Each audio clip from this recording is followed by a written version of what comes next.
से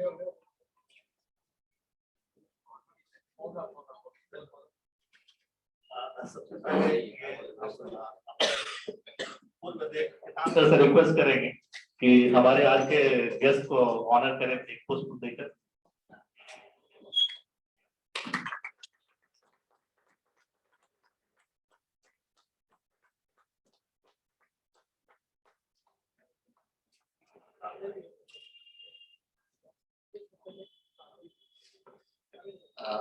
हम ये हमारे अध्यक्ष महोदय अरुण अग्रवाल जी से रिक्वेस्ट करेंगे कि 100 देकर आज के गेस्ट का हम लोग सम्मान करें।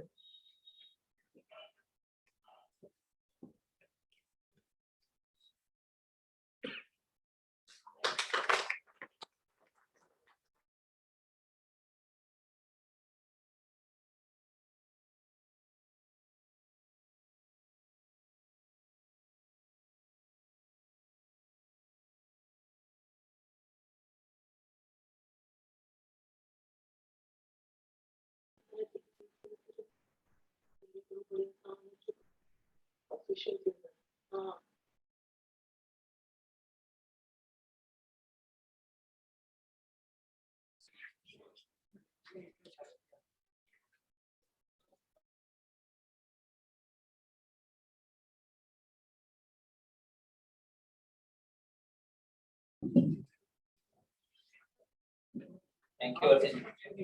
आज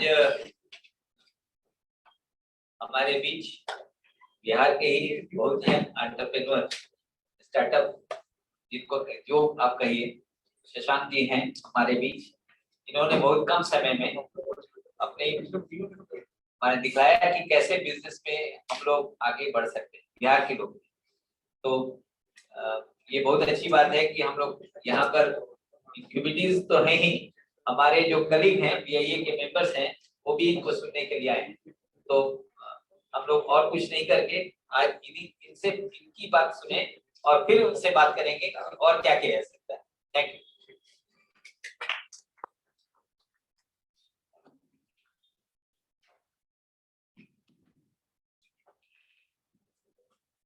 बहुत बहुत धन्यवाद। Thank you. थोड़ा प्रेशर में डाल दिया आपको। नहीं एकदम इजी रही, आप आराम से बात करिए। हाँ आप आराम से। तो सबसे पहले BIA टीम को थैंक यू।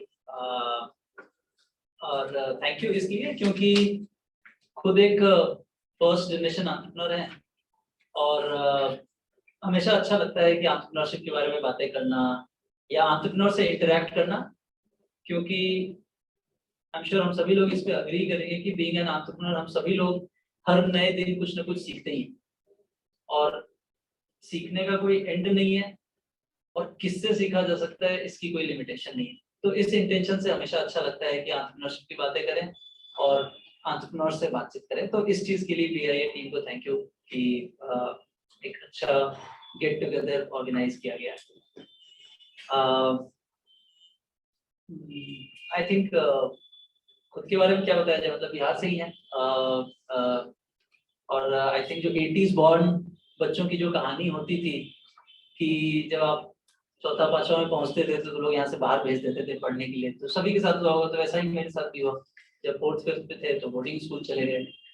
और जो होता है अपब्रिंगिंग्स में कि फैमिली या जो सोसाइटी एक गोल एक माइलस्टोन सेट करते रहती है आपके लिए, नहीं तो मतलब जब छपरा में थे तो लोग ये बोलते थे कि अच्छा नेतरहाट स्कूल पहुंच जाओगे तो लाइफ बन जाएगी। तो लगा कि शायद वहीं पे सब कुछ है, तो जी जान लगा दिया आदमी और भगवान या बड़ों के आशीर्वाद से नेतरहाट पहुंच गया। वहां पहुंचे तो लोगों ने कहा कि अगर 10वां में अच्छा नंबर आ जाएगा तो लाइफ बन जाएगी। फिर 3-4 साल उस जद्दोजहद में लग गई। फिर 10th में अच्छा नंबर आ गया, स्टेट रैंक आ गया। फिर लोगों ने अगला माइलस्टोन अगला गोल दे दिया, IIT पहुंच जाओगे तो लाइफ बन जाएगी। अरे ठीक है यार, पूरी 2-3 साल की और घिसाई हो गई। IIT दिल्ली पहुंच गए 2004 में। वहां पहुंचे तो फिर अगली कहानी कि यार अगर डे 0 या डे 1 नौकरी लगी ना तो लाइफ बन जाएगी। फिर 4 साल तो यही चलता रहा। आई थिंक किसी भी जो एक स्टैंडर्ड स्टोरी रहती है। लेकिन बात है जब 2008 में कॉलेज से निकले, अगेन जॉब भी लग गई और 2010 का टाइम था जब इंडिया में सो कॉल्ड एंटरप्रेन्योरशिप, स्टार्टअप, इस तरह के वर्ड्स धीरे धीरे आने लगे थे। तब तक फ्लिपकार्ट बन चुका था, तब तक रश्मि बंसल की बहुत सारी बुक्स मार्केट में आ गई थी, तब तक सो कॉल्ड मतलब बहुत सारे VCs और ये लोग अब धीरे धीरे इंडियन मार्केट को देखना शुरू कर चुके थे। तो कहीं ना कहीं आपको इधर उधर से सुनने के लिए मिलता था। तो लाइफ के उस पड़ाव में थे कि हाँ जॉब चल रही थी, जॉब अच्छी थी, एक अच्छी मैनेजमेंट कंसल्टिंग नौकरी जो होती है जहाँ पे घंटे के हिसाब से आपको पे किया जाता है। तो बढ़िया 2.5-3 साल नौकरी थी और फिर से उसी लाइफ के मुकाम में थे जब लोग फिर से उसी तरह से कुछ गोल या माइलस्टोन के साथ रेडी थे कि अच्छा बीटेक हो गया है, 2-2.5 साल की नौकरी है, कैट वैट दे दो या जीमेट दे दो तो फिर से वही लाइफ बन जाएगी। तो समझ में आया कि लाइफ कभी बनती है नहीं। तो इसलिए उस चीज को थैंकफुली वहीं पे तोड़ा गया और फिर सोचना शुरू किया गया कि हाँ अभी तक जो कुछ भी आपने खुद से किया है, देखा है, सीखा है, तो मतलब बजाय कि हम सुने कि लोग क्या बोल रहे हैं, खुद से सोचा जाए कि यार हम क्या चाह रहे हैं या हमको खुद को क्या अच्छा लगता है। तो ये बात है भाई 2010 की।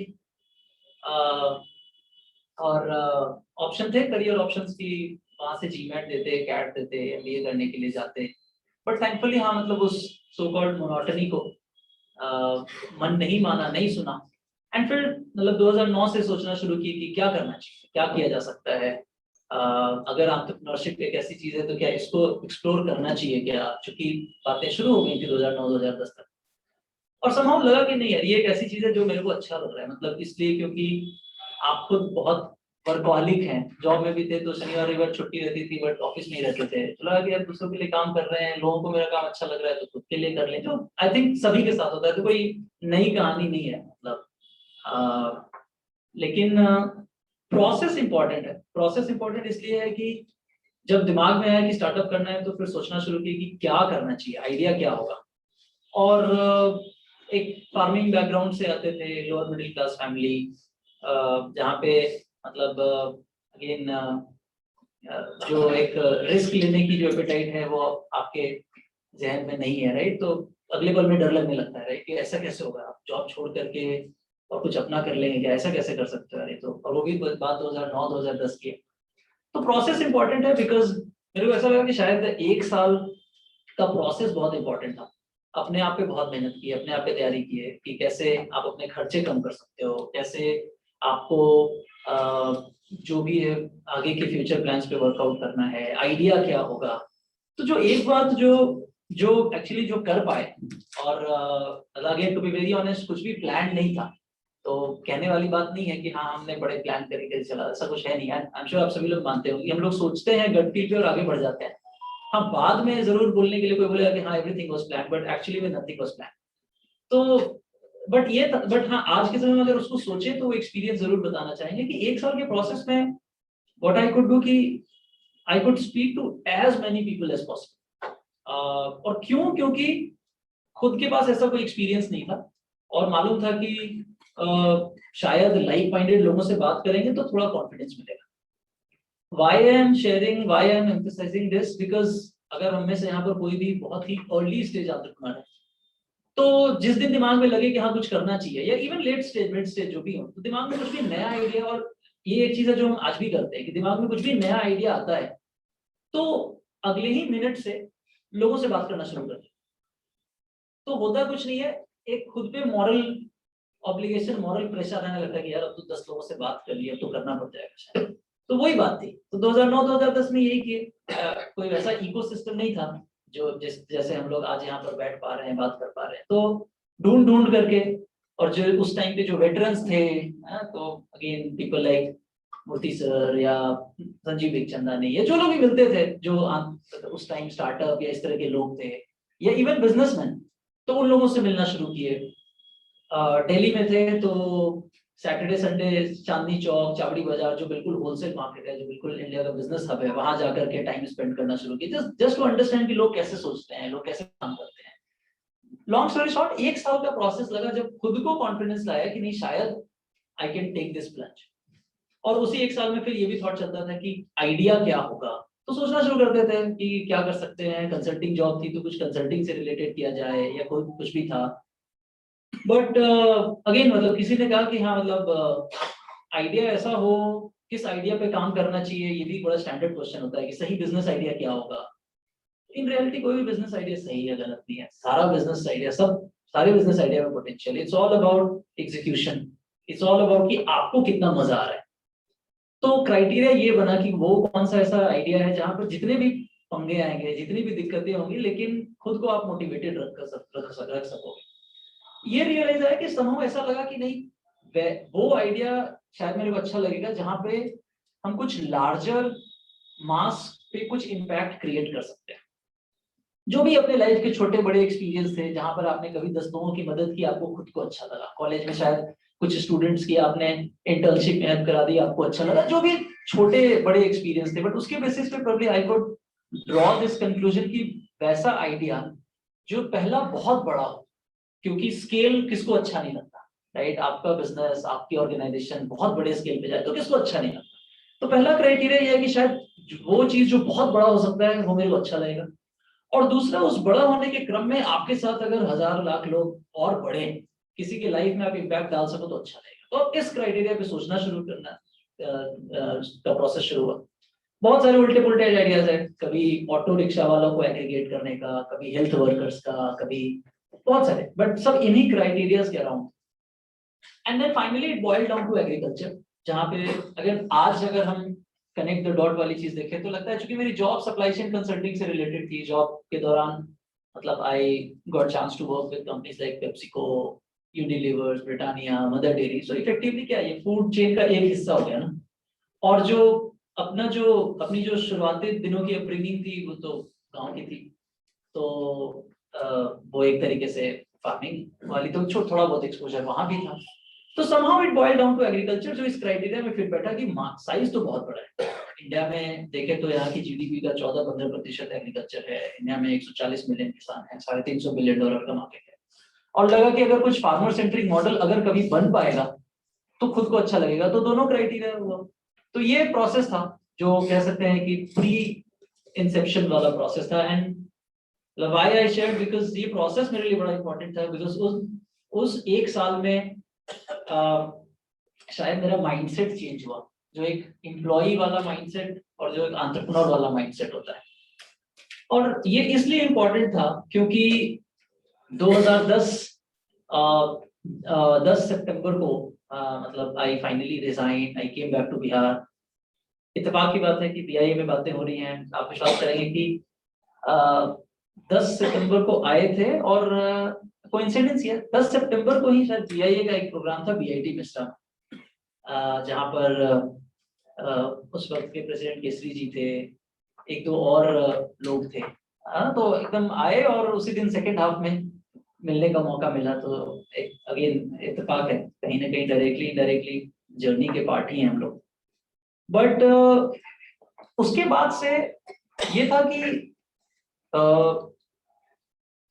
कहने वाली बात है कि लोगों के मतलब नजरिए से बहुत सारे चैलेंजेस आए। क्यों चैलेंजेस आए? बिकॉज कोई बिजनेस मॉडल नहीं था, कोई टीम नहीं था, उस वक्त कोई इकोसिस्टम नहीं था। टू बी वेरी ऑनेस्ट, ये सीड स्टेज और सीरीज ए सी डी का मतलब भी नहीं पता था। तो लोगों के नजरिए से तो लगा कि बहुत चैलेंज है कि आप लोग तो गांव में रह रहे हो, गांव में रहने की सुविधाएं नहीं है, तो कैसे करते होंगे। और गांव वाले लोग एक स्कूल खुलवा दिए कि सब बाहरी बच्चा सब पता नहीं काम कर रहा है, तो हम लोग रात में स्कूल में बेंच जोड़ के सो जाते थे। तो ये सब भी चीजें थी, लेकिन हम लोग बड़ा एंजॉय किए उस चीज को। लोगों को लगता है कि यार तो बहुत बहुत त्याग किया, बहुत सेक्रीफाइस, लेकिन हम लोगों को भी लगा ही नहीं। क्योंकि पहले वो एक साल का प्रोसेस जो था ना, वो बहुत इंपॉर्टेंट था। बिकॉज लगा कि यार ये अब हमारा एक तरीके से मिशन है, अब इसमें कुछ भी चैलेंजेस आएंगे मतलब कभी सोचा ही नहीं इंसान। तो इसलिए आई थिंक जो एंटरप्रेन्योर बनने का जो प्रोसेस है, या जो बिजनेस आइडिया जो आपका गोल है उस पे आने का जो प्रोसेस है, वो बहुत इंपॉर्टेंट है। बिकॉज वो जितना मजबूत होगा फिर उसके बाद बाकी सारी चीजें सेकेंडरी हैं। Second important thing probably I would like to highlight is the team, जो हम लोगों के केस में बहुत मेजर रोल प्ले करती है। हम लोगों का बिजनेस मॉडल बाद में बना और हमारी कोर टीम, फाउंडिंग टीम पहले बनी। 2010 के एंड की बात बता रहे हैं। 2010 में ही एक मेरा बहुत पुराना फ्रेंड था आईटी खड़गपुर का मनीष, वो मेरे से जुड़ गए तुरंत कुछ दिनों में। अमरेंद्र, अभिषेक, आदर्श, श्याम। एंड अगेन ये भी उसी प्रोसेस के तहत आया था कि लोगों से बातचीत करते रहे। Entrepreneur has to be a good salesman. Effectively हम सबको बेचना ही है। कोई प्रोडक्ट बेच रहा है, कोई सर्विस बेच रहा है, आप कहानियां बेच रहे हो या शायद सपने बेच रहे हो, तो बेचना ही है। तो मालूम पता चला ये सीखना है तो लोगों को बेचते थे। फॉर एग्जाम्पल एक जो दोस्त है श्याम, वो उस वक्त आई अहमदाबाद में पढ़ रहा था, उसको बेच दिया कि यार बहुत पोटेंशियल है, यहाँ पे कुछ नहीं है तो बहुत पोटेंशियल है यार, यहाँ तो आए ना हम लोग तो एकदम किसान लोगों का तो बहुत भारी रिस्पॉन्स है, लगता है कि एकदम दुनिया बदल देंगे। उसको लगा कि यार ये तो something is being missed here, right? जो वर्ड है ना FOMO, fear of missing out. तो इस ऐसा बोल करके 5 लोगों की एक अच्छी टीम बन गई। और टीम बनने का एडवांटेज ये हुआ कि जब आप बेंच पे सो रहे हो या बाइक पे घूम रहे हो, कोई किसी एक दिन ऐसा होता है ना आप लो फील करते हो, राइट? सभी के साथ होता है, मेरे साथ आज भी होता है। सुबह उठते हो लगता है आज तो सिकंदर है, आज तो दुनिया जीत लेंगे यार। फिर अगले दिन लगता है कि अरे यार कुछ हो ही नहीं रहा है यार, एकदम हम तो किसी काम के नहीं।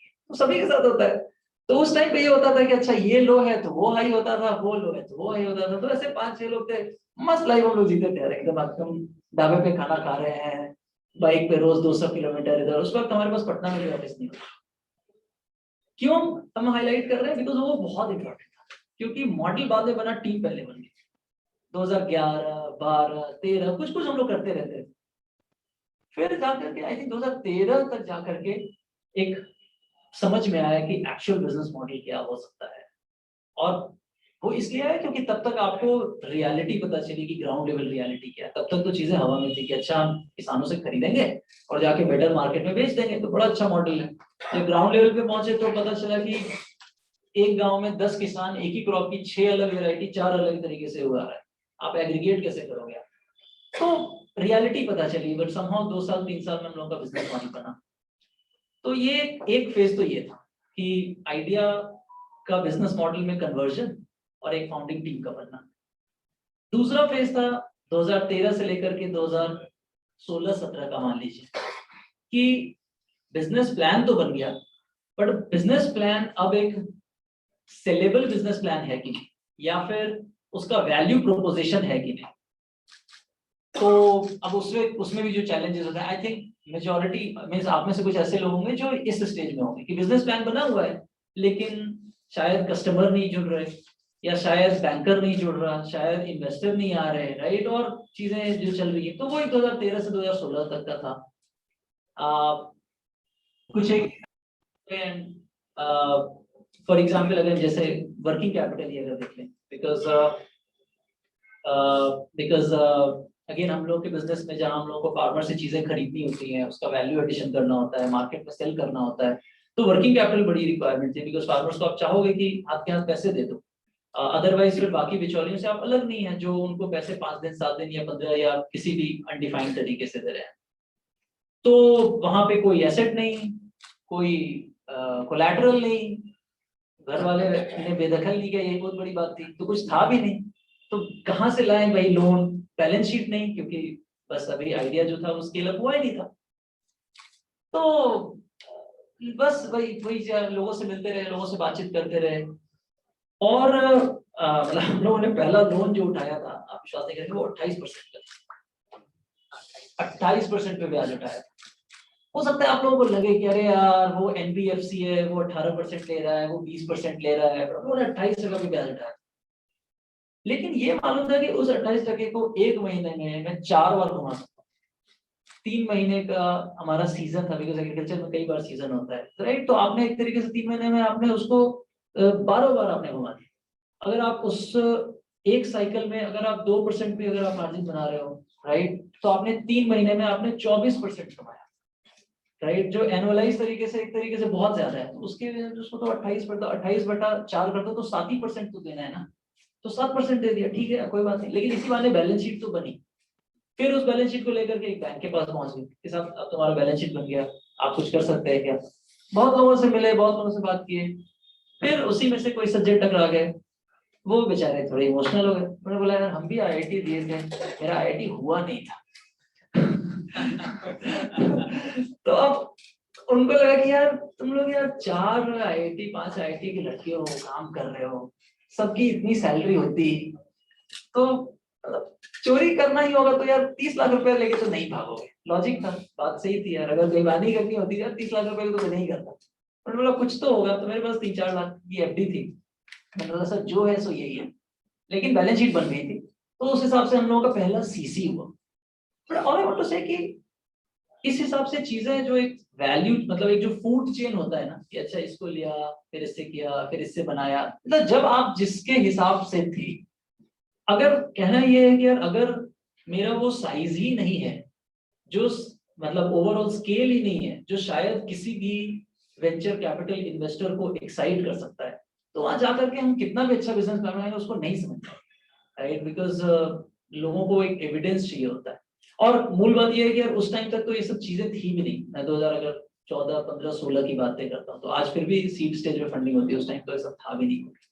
बट अगर इस तरीके से मतलब जर्नी बनी, एंड हर चीजों में अगर बिजनेस मॉडल ही बनाना था, मॉडल बन गया था लेकिन स्केल अप करना था, तो अब फार्मर से खरीदना है, और लेट्स से हमारा गोल था कि हम लोग किसी बड़ी कंपनी जैसे कारगिल, गोदरेज, ITC इन लोगों को सेल कर सकें। अब उनके पास जाते थे, उनको था कि यार तुम्हारे पास वॉल्यूम ही नहीं है, तो कैसे करोगे? तो वो हर जगह वो जो I am sure her entrepreneur के साथ वो पहले मुर्गी पहले अंडा वाला सवाल आता है, वही चलेगा। बट अपने को ये मालूम था कि आई थिंक आप स्केल, परिस्थितियां जो भी हो, आप ग्रो करते रहो, 30%, 50%, 200%, कुछ भी करके आप ग्रो करते रहो। जो समझ में यही आया कि लोग पूछते हैं कि यार कैसे आपने क्या कर दिया, इतना क्या हो गया? हम लोग बोलते हैं कि हम लोग जो डे 0 पे थे वही आज हैं, और शायद वही 2 साल 4 साल बाद ही रहेंगे। अंतर कुछ नहीं, अंतर यही है, लोगों को लगा कि यार ये लोग मार्केट में बने हुए हैं, छोड़ के जाने वाले नहीं है, दुकान बंद नहीं हुई। देन पीपल स्टार्टेड बिलीविंग, चाहे वो फार्मर्स हो, चाहे वो बिजनेसेस हो, चाहे वो इन्वेस्टर्स। जब आप उनसे अगली बार मिले, हर बार लोगों को लगा कि यार मेरे बिना सपोर्ट किए हुए या 40% का ग्रोथ है, मेरे बिना सपोर्ट किए हुए 50% ग्रोथ है, तो that's where basically confidence was build. And last not the least, हर चीज का एक टाइम होता है, कहीं ना कहीं तो ये गट फील थी कि नहीं यार एक टाइम आएगा जब लोग रूरल सेमी अर्बन की तरफ देखना शुरू करेंगे, राइट? जो आज के अपन सुनते हैं ना कि नेक्स्ट 500 मिलियन यूजर, तो लगता था कि नहीं ये गट फील होगी, इंटरनेट जाएगा, इंटरनेट का पेनिट्रेशन होगा, तो वो गट फील था। तो एक चीज का टाइम होता है, वो वाला टाइम आप समझ लो कि 2017 से लेके ये अभी तक का फेज है। जब तब तक में एक बिजनेस मॉडल बन गया, लोगों को देखना शुरू हो गया कि अच्छा बिजनेस ग्रो कर रहा है ऑर्गेनिकली, तब तक हम लोगों ने भी बहुत सारे सर्दी गर्मी बरसात देख लिए थे, तो समझ में आ गया, थोड़ा और बिजनेस मॉडल पुख्ता हो गया, और फिर खुद को कॉन्फिडेंस था कि नहीं I think now this is the time when you should go out, you should raise more capital, because organically अगर आप हर साल 100x 100% और 120% से ग्रो कर रहे हो, तो एक बार अगर रेज करके देखते हैं, हो सकता है कि यार और ज्यादा ग्रो करें। So that's how we raised our first institution capital in April 2019। वो पैसा रेज किए तो वहां से 4x grow, 3x 3.5x 4x grow कर गए, और फिर धीरे धीरे लगा कि यार मार्केट थोड़ा बहुत और कंड्यूसिव हो रहा है, तो ये करंट फेज है। बट मूल बात ये है कि आपको कंसिस्टेंटली बना रहना तो है। उस चीज के लिए इम्पोर्टेंट ये है कि आपका अपना कितना कन्विक्शन है, आपका अपना कितना विश्वास है जिस चीज पे आप काम कर रहे हैं। लास्ट नॉट द लिस्ट, मेरे को लगता है कि कोई नई बात नहीं है, हम सभी लोगों के साथ यही है अगर आप सुनोगे तो। इसलिए मैंने बोला कि थोड़ा प्रेशर में आ गया कि क्या बोलने का है, right? Because I don't have anything new to share. जो मैंने बोला शायद हम सभी लोग डे टू डे बेसिस पे यही जी रहे होंगे, नहीं कि कभी कोई मना कर रहा है, कभी कोई मना कर रहा है, लेकिन हम सब लगे हुए हैं। तो अंतर बस यही है कि हाँ कोई इस जर्नी में 1 साल आगे है या 2 साल पीछे है, लेकिन सब मोटा मोटी एक ही नाव पे है। Nothing else, but I'll be happy to take as many questions as possible to make the session interactive. उसमें मेरे को ज़्यादा मजा आएगा। Thank you, thanks everyone. Questions बताइए अगर कुछ है, कुछ कर सकते हैं। बहुत बहुत धन्यवाद प्रशांत। किसी का प्रश्न है तो अपना परिचय देके ऑनलाइन भी जुड़े हुए लोग प्रश्न पूछ सकते हैं। पहले मैं जो यहाँ पे समक्ष उपस्थित है उनको आग्रह करूंगा कि कोई प्रश्न।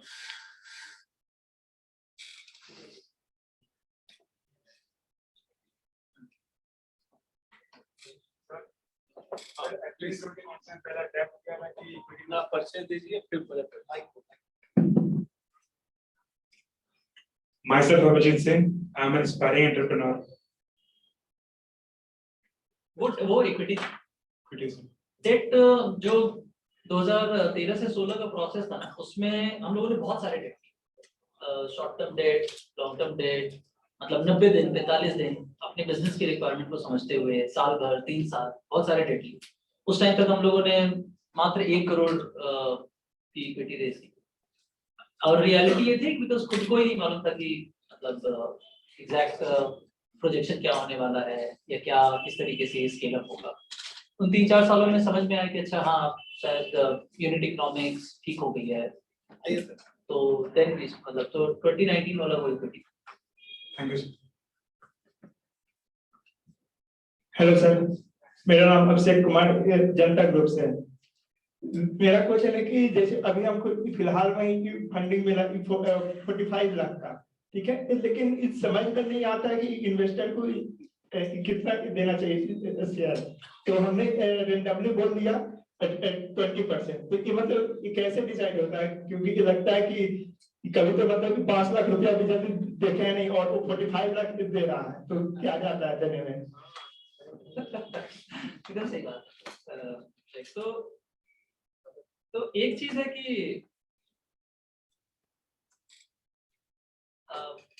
एक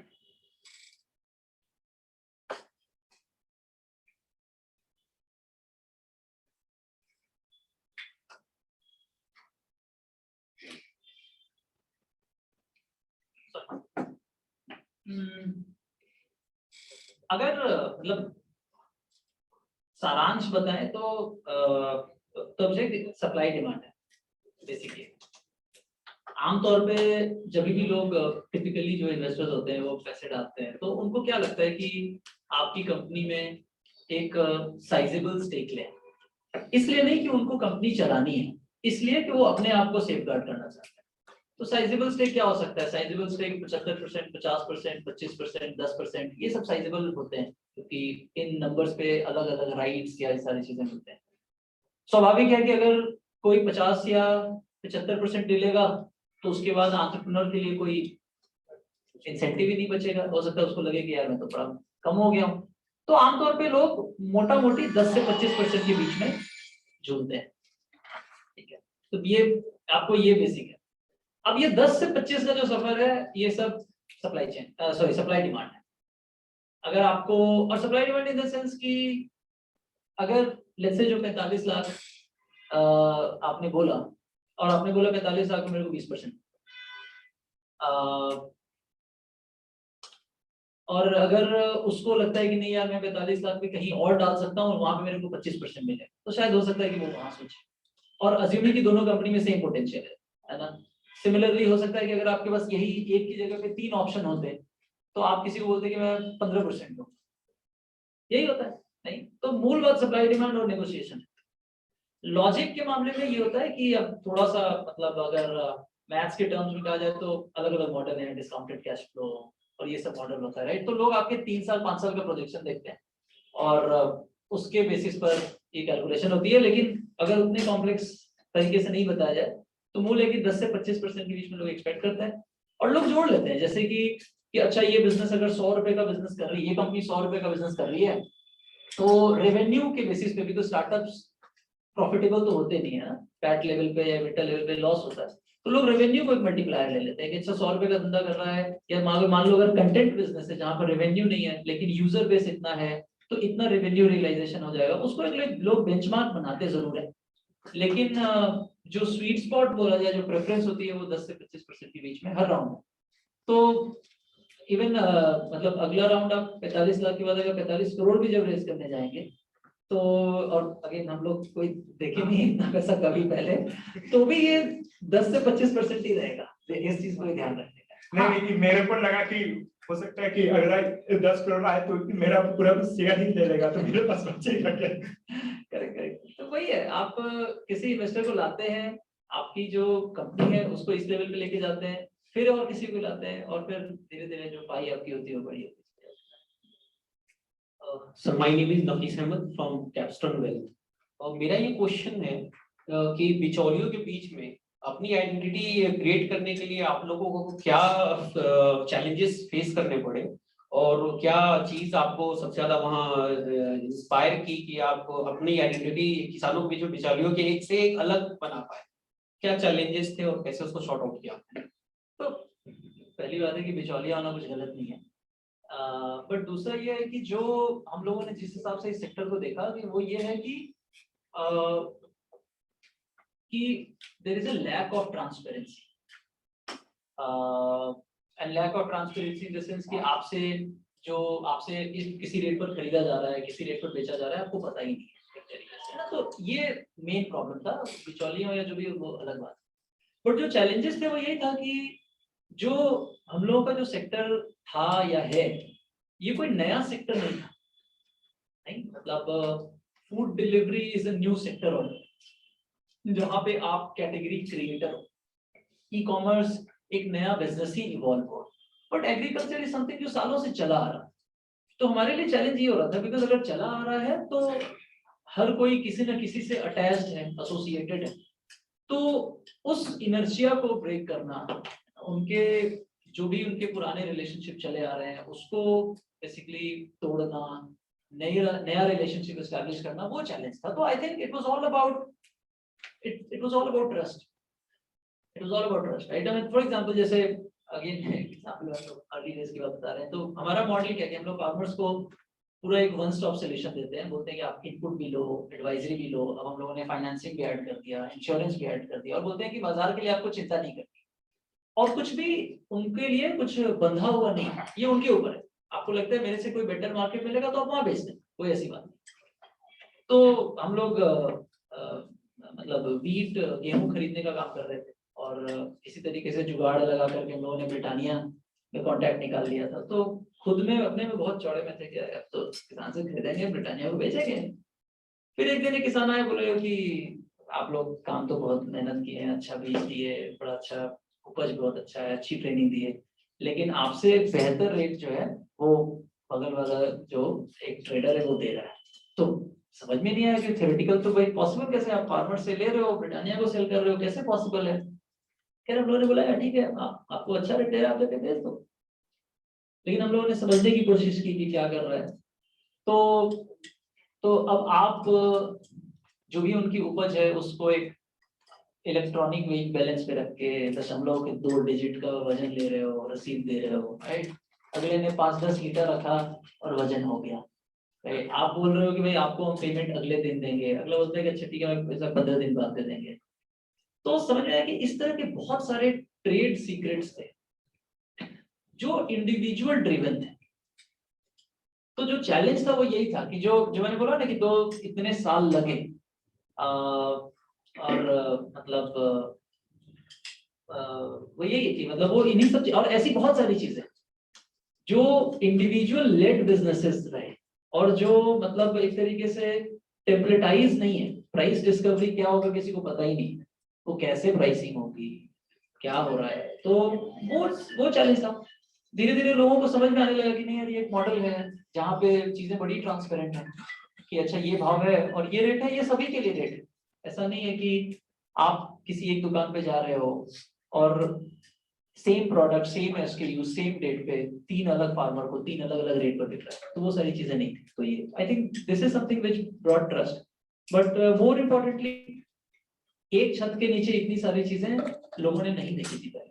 पहले इनपुट के लिए, बीज खाद के लिए लोगों को जाना जाता था, एडवाइजरी के लिए कहीं और, बाजार के लिए कहीं और, लैंडिंग के लिए कहीं और। तो और टू बी वेरी ऑनेस्ट हम लोग मतलब ऐसा नहीं है कि आज के समय में हम लोग बहुत एफिशिएंट हैं, आज भी सीख ही रहे हैं, लेकिन I think more importantly farmers they got a hope कि नहीं शायद ये जो वन स्टॉप सॉल्यूशन है और वो भी उनके खेत के पास में, बिकॉज ये सारी सुविधाएं 3 से 5 किलोमीटर के रेंज में है, तो शायद मतलब एक ये प्रॉफिटेबल उनके लिए हो सकता है। और बाकी वही सीजन दर सीजन उनके साथ बने रहना, रिजल्ट जो भी हो। तो कंसिस्टेंसी, सही value proposition, transparency, I think these are the 3 answers we have. Thank you.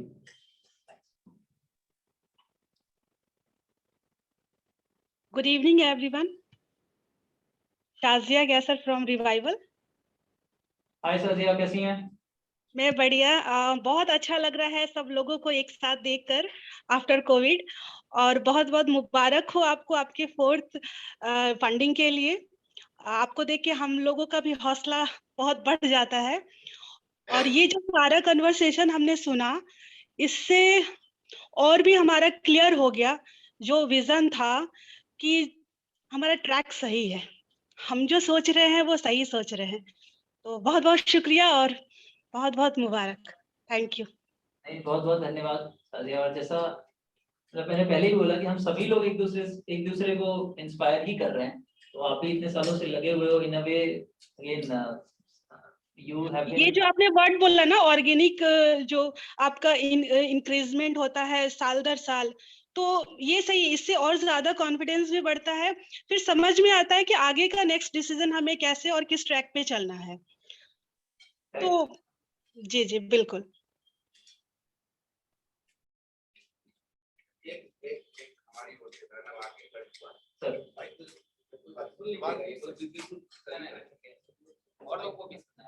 सुनना है। अपने अपने तकरीर में कहा, इंट्रोडक्टरी ओपिनियन में, everybody has to finally sell, everything is nothing but a sale. Sell ही करना है। आपका वेंचर का नाम बड़ा कैची है, दी हाँ, और उसको जो आपने लिखा है वो भी बड़ा स्टाइलिश है। तो क्या उसके पीछे भी सेल पॉइंट ही है कैच होना? पहला। दूसरा कि अभी पोस्ट कोविड जो मार्केट सिनेरियो है वो रिवाइवल की ओर मुड़ रहा है।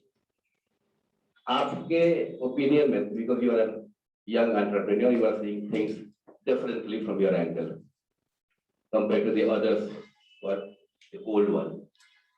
आप बिहार के मार्केट में, क्योंकि आपका जो ऑपरेशन है, जो आपका बिजनेस मॉडल है वो एग्री बेस्ड है, उसके लिए बिहार तो बहुत उपयुक्त है। For others who are not in agro business, उनके लिए आप पोस्ट कोविड सिनेरियो कैसा अप्रिशिएट कर रहे हैं, किस तरीके से एनालाइज कर रहे हैं? Thank you. जो पहला पॉइंट है, मतलब अच्छा क्वेश्चन है। तो थैंकफुली इन लोगों ने दोनों नाम लिखे हुए हैं। जो ब्रैकेट में जो नाम है ना, वो रजिस्टर्ड नाम है सर। तो जो हम लोगों का जो जगह जगह पे क्या है कि हम लोग अपने सेंटर्स लगाते हैं पंचायत में। तो और पहले 2 सेंटर्स ऐसे हम लोग खुद से चलाते थे। तो हम लोगों ने ऐसे ये देहात उस वक्त नहीं था, तो ये green agri, farms and farmers, इस तरह के नाम थोड़े लिखते थे। और हम लोग को रियलाइज हुआ कि मतलब वो फार्मर जो है, किसान जो है, वो अपने आप को कनेक्टेड फील नहीं कर रहे हैं, बड़ा ही अंग्रेजी नाम। तो ये वहां से आया कि अच्छा कुछ ऐसा नाम रखा जाए कि वो एटलीस्ट अपने आप को रिलेट कर पाए। दूसरा ये भी था कि कहीं ना कहीं एक थोड़ा सा एक इमोशनल या साइकोलॉजिकल आप कह सकते हैं, बिकॉज देहात या देहाती होने में लोग अपने आप को बहुत गौरवान्वित महसूस नहीं करते। तो हम लोग लगा कि चलो एक काम करते हैं, इसी को डालते हैं, मतलब देखा जाएगा, मतलब लेट्स चेंज द नोशन। बाकी लिखने वाले में उससे वैसे कोई स्टोरी नहीं है, वो क्रिएटिविटी है कि चलो थोड़ा एच को बड़ा कर देते हैं। लोगों ने उसका मीनिंग बाद में दे दिया। लोगों को लगा कि चूंकि हमारा काम खरीद बिक्री का है, हम लोग एक मार्केट प्लेस है, तो हाट मतलब एक मार्केट प्लेस हो गया। तो ये मीनिंग लोगों ने दिया गया था कि अच्छा आपने ऐसा सोच के तो नहीं रखा था, तो रियलिटी है कि वैसा नहीं रखा था सोच के, तो नाम बस देहात के ही मतलब। जो सेकंड क्वेश्चन है वो बहुत इंपॉर्टेंट है। वो यही है कि, और आई थिंक वहां पे मतलब ये पॉइंट है जो हम सभी से शेयर करना चाहेंगे कि सर पूरे कोविड एरा को देखा जाए तो जो फाइनेंशियल ईयर के टर्म्स में Q1 जो पुराना पिछला फाइनेंशियल ईयर था अपना FY21 देख लेते, उसमें जरूर सभी की लग गई थी इन जनरल, इसलिए क्योंकि किसी के पास अब कोई व्यू नहीं था कि ये कोरोना कितना चलने वाला है, 3 महीना, 6 महीने, 9 महीने या क्या चलने वाला है। तो Q1 अगर हम लोग देखें पिछला साल का, तो इन जनरल लगी। लेकिन सर जुलाई अगस्त से एंड एटलीस्ट जिस तरीके से एटलीस्ट मतलब जो हम भी देख ही रहे हैं और सीख रहे हैं कि चीजें बहुत ही डिफरेंट और बहुत पॉजिटिव। और अगर इसको अगर हम स्टेप बाय स्टेप 3 तरीके से करें, और स्पेशली एंटरप्रेन्योर्स को जानना या रियलाइजेशन बहुत जरूरी है कि आप सब देखिए कि पिछला फाइनेंशियल ईयर पूरा सेकंड हाफ देखें और पब्लिक मार्केट में जितनी लिक्विडिटी पिछले साल थी उतनी साल पहले नहीं थी। आज के समय में इवन प्राइवेट मार्केट में भी जितनी लिक्विडिटी है, इंडिया इससे ज्यादा क्रेजी टाइम इंडिया ने कभी नहीं देखा है सर इन्वेस्टमेंट के मामले में। उसके मल्टीपल रीजन, एक एंटी चाइना सेंटिमेंट है, यूएस से बहुत ज्यादा लिक्विडिटी छोड़ दी गई है, लोगों को लगता है कि नहीं यार इंडिया के लोग रेजिलिएंट हैं, कितना भी लॉकडाउन हो जाए कुछ भी हो जाए कुछ ना कुछ कर ही लेंगे जो जारू है, तो एक कहीं ना कहीं यहाँ की इकोनॉमी पे लोगों का बिलीफ है। एंड मोर इम्पोर्टेंटली एक जो इन जनरल जो एक इंटरनेट और मोबाइल का जो पेनिट्रेशन बढ़ रहा है जिस रफ्तार आप सोचिए सर, यूपीआई आया और यूपीआई का जो ट्रैक्शन है राइट, अपने आप में वो एक सबसे बड़ा एक तरीके से एक लैंडमार्क आप कह सकते हैं, राइट? वो अपने आप में एक कहानी है कि किस हिसाब से लोग टीयर 2 टीयर 3 में मोबाइल इंटरनेट की तरफ रुझान हो रहे हैं। टिकटॉक बैन हो गया वो अलग बात है, बट आप सोचिए कि टिकटॉक के 60-65% यूजर्स गांव देहात टीयर 2 टीयर 3 के होते थे एक तरीके से। तो कहने का मतलब क्या है कि, और अगेन एज एन एंटरप्रेन्योर्स शायद हम लोग का यही काम है कि समय को देख करके हम कैसे अपनी स्ट्रेटजी बना सकते हैं, समय को देख करके हम लोग क्या चीज कर सकते हैं। तो आने वाला टाइम जो है वो बहुत बहुत एग्रेसिव है, बहुत ज्यादा टेक्नोलॉजी ड्रिवन, बहुत ज्यादा बेसिकली इंटरनेट मोबाइल ड्रिवन है। और मतलब और इसलिए इस चीज को हम थोड़ा सा डबल क्लिक कर रहे हैं बिकॉज हम लोगों के केस में भी 10 साल की कहानी है, 10 साल की हिस्ट्री। तो और 10 साल में हम लोगों ने अपने इस एग्रीकल्चर सेक्टर को ही या सेक्टर से जो जुड़े लोग हैं उनके बिहेवियरल एस्पेक्ट को बदलते हुए देखा है। आपको बड़ा टाइल रहना रहता है, आप किसी एक फिक्स्ड मतलब जो कहते हैं ना वो प्री कंसीव्ड नोशन से या एक मतलब आपका ऐसा कोर नहीं हो सकता कि यार यही ठीक है ना। कि 2011-12 में किसान अपना मोबाइल नंबर नहीं देता, वो अपना मोबाइल नंबर नहीं देते थे कि अच्छा मोबाइल नंबर क्यों दे भाई, आप क्यों मांग रहे हो। अब अगर आज भी हम उसी सोच से रहें तो शायद इनोवेट नहीं कर पाए। हम लोग किसानों को एक वॉइस कॉल भेजते थे तो शुरू में अपनी ही मधुर आवाज में वॉइस रिकॉर्डेड होती थी कि अच्छा जी आज के दिन आपको ये करना है, भिंडी के किसान है तो आज आपको ऐसे करना है। तो बड़ी अपने हिसाब से बहुत मेहनत किए थे हम लोग उसको बनाने में। फिर हम लोगों ने देखा कि यार किसान कॉल उठा रहे हैं और काट दे रहे हैं। यार क्या करेगा, मतलब या तो भाई अगर आप टमाटर के किसान हो और कॉल के शुरू में ही कहा जा रहा है कि टमाटर की खेती, तो भाई उत्सुकता आएगी ना कि अच्छा सुन तो लें, या तो उठाएगा नहीं कोई, और उठाएगा तो डिस्कनेक्ट नहीं करेगा, तो क्या दिक्कत है।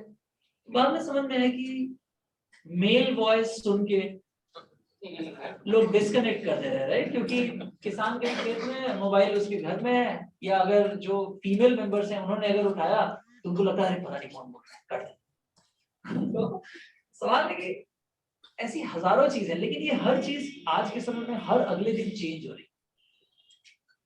तो और आई थिंक ऐसे किसी भी गेट टुगेदर का पर्पस यही होता है कि एक बड़ा पिक्चर दिखाना एक तरीके से। तो पिक्चर बहुत बड़ा हो सकता है, मतलब as big as you can think. आपने 45 लाख नहीं देखा लेकिन सोच लिया तो हो ही गया, राइट? आज से कुछ महीने बाद आप 4.5 करोड़ भी बोलोगे तो हो जाएगा, क्योंकि मार्केट बड़ा कंड्यूसिव है, माहौल बहुत कंड्यूसिव है। वो टाइम नहीं है कि अच्छा यही चलता है या यही चलेगा। चीजें बहुत वोलेटाइल है, बहुत वोलेटाइल है। किसने सोचा था, and again with all due respect, किसने सोचा था कि आकाश इंस्टीट्यूट को कोई स्टार्टअप अक्वायर करेगी? कोई सोचा था क्या? किसी ने सोचा था कि listed company Thyrocare, again with all due respect, listed company Thyrocare को कोई स्टार्टअप अक्वायर कर लेगा?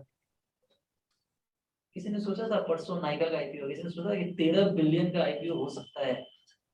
भाई हम लोग तो मतलब अपने पूरे जर्नी में तो हम लोग तो एक तरीके से मतलब बिग बाजार और टाटा और बिरला यही सब देखते हैं, यही सब सुनते हैं, लेकिन किसने सोचा था कि 13 बिलियन का आईपीओ हो सकता है? 9 साल पुरानी कंपनी, बहुत तेजी से मार्केट चेंज कर रहा है। तो टाइम इंडिया का ही है, इंडिया की सबसे रिचेस्ट आई है। लार्जर रीजन यही है, मतलब अगर भावनाओं को साइड में रखा जाए तो दुनिया को भरोसा है इंडिया पे, इसलिए everyone is ready to invest primarily जिस हिसाब से मोबाइल और इंटरनेट का यूसेज बढ़ रहा है।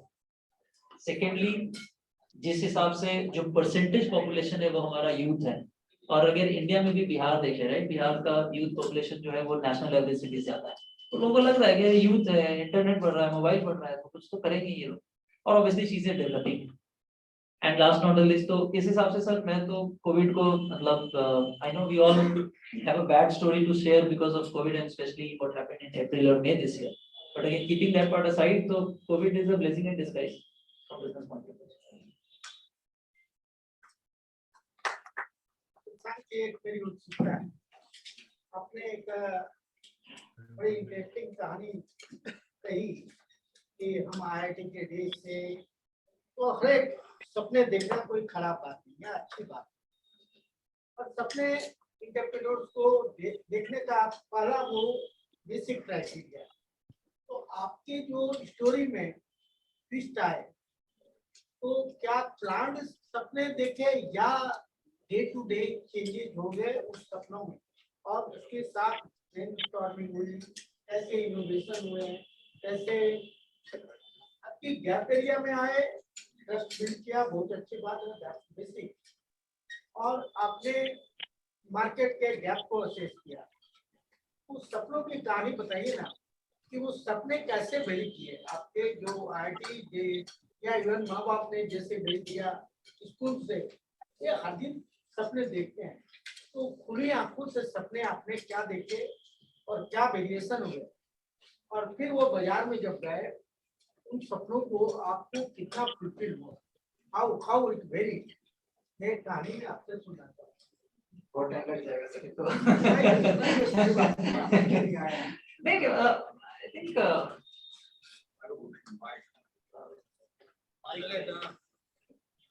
मतलब सर जब हम ये कह रहे हैं कि अपने और हम सभी लोग ऐसे एंटरप्रेन्योर अपनी जर्नी में हर अगले दिन कुछ ना कुछ सीखते ही हैं, तो मतलब आई रियली मीन इट। और इसलिए क्योंकि टू आंसर योर क्वेश्चन, जो सो कॉल्ड ड्रीम है या गोल है, वो मतलब हम लोगों की जर्नी में तो इवॉल्व ही होता रहा है। मतलब अगर बताएं अभी से 8 साल पहले सोचते थे हम लोग कि 1 लाख किसान अगर हम लोग जोड़ लेंगे ना तो मजा आ जाएगा, मतलब ये लगता है कि तो उस समय का सर सपना वही था कि 1 लाख किसान। फिर जब 1 लाख के करीब पहुंचे, जब 40-50 हजार हो गए, तो फिर लगता था कि नहीं यार 2.5 लाख किसान हो जाएंगे तो एकदम ये हमारे लिए सपना हो। तो चेंज होता रहा, तो कहते हैं ना कि और यही एंटरप्रेन्योर जो कभी मतलब ये तो सर ऐसा मतलब ऐसी ब्रीड है, ऐसा जात है जो कभी सेटिस्फाइड नहीं। तो आज मुकेश भाई से पूछेंगे तो वो भी बोलेंगे यार बड़ी दिक्कत है बिजनेस में, मेरे को तो सर ये प्रॉब्लम है। तो एंटरप्रेन्योर तो सर यही ब्रीड है कि वो नेवर गेट सेटिस्फाइड। तो आज से 1.5 साल पहले लगता था ये कि यार 5 लाख किसान होंगे तो बड़ा लगेगा, 10 लाख हो जाएंगे तो बड़ा लगता है।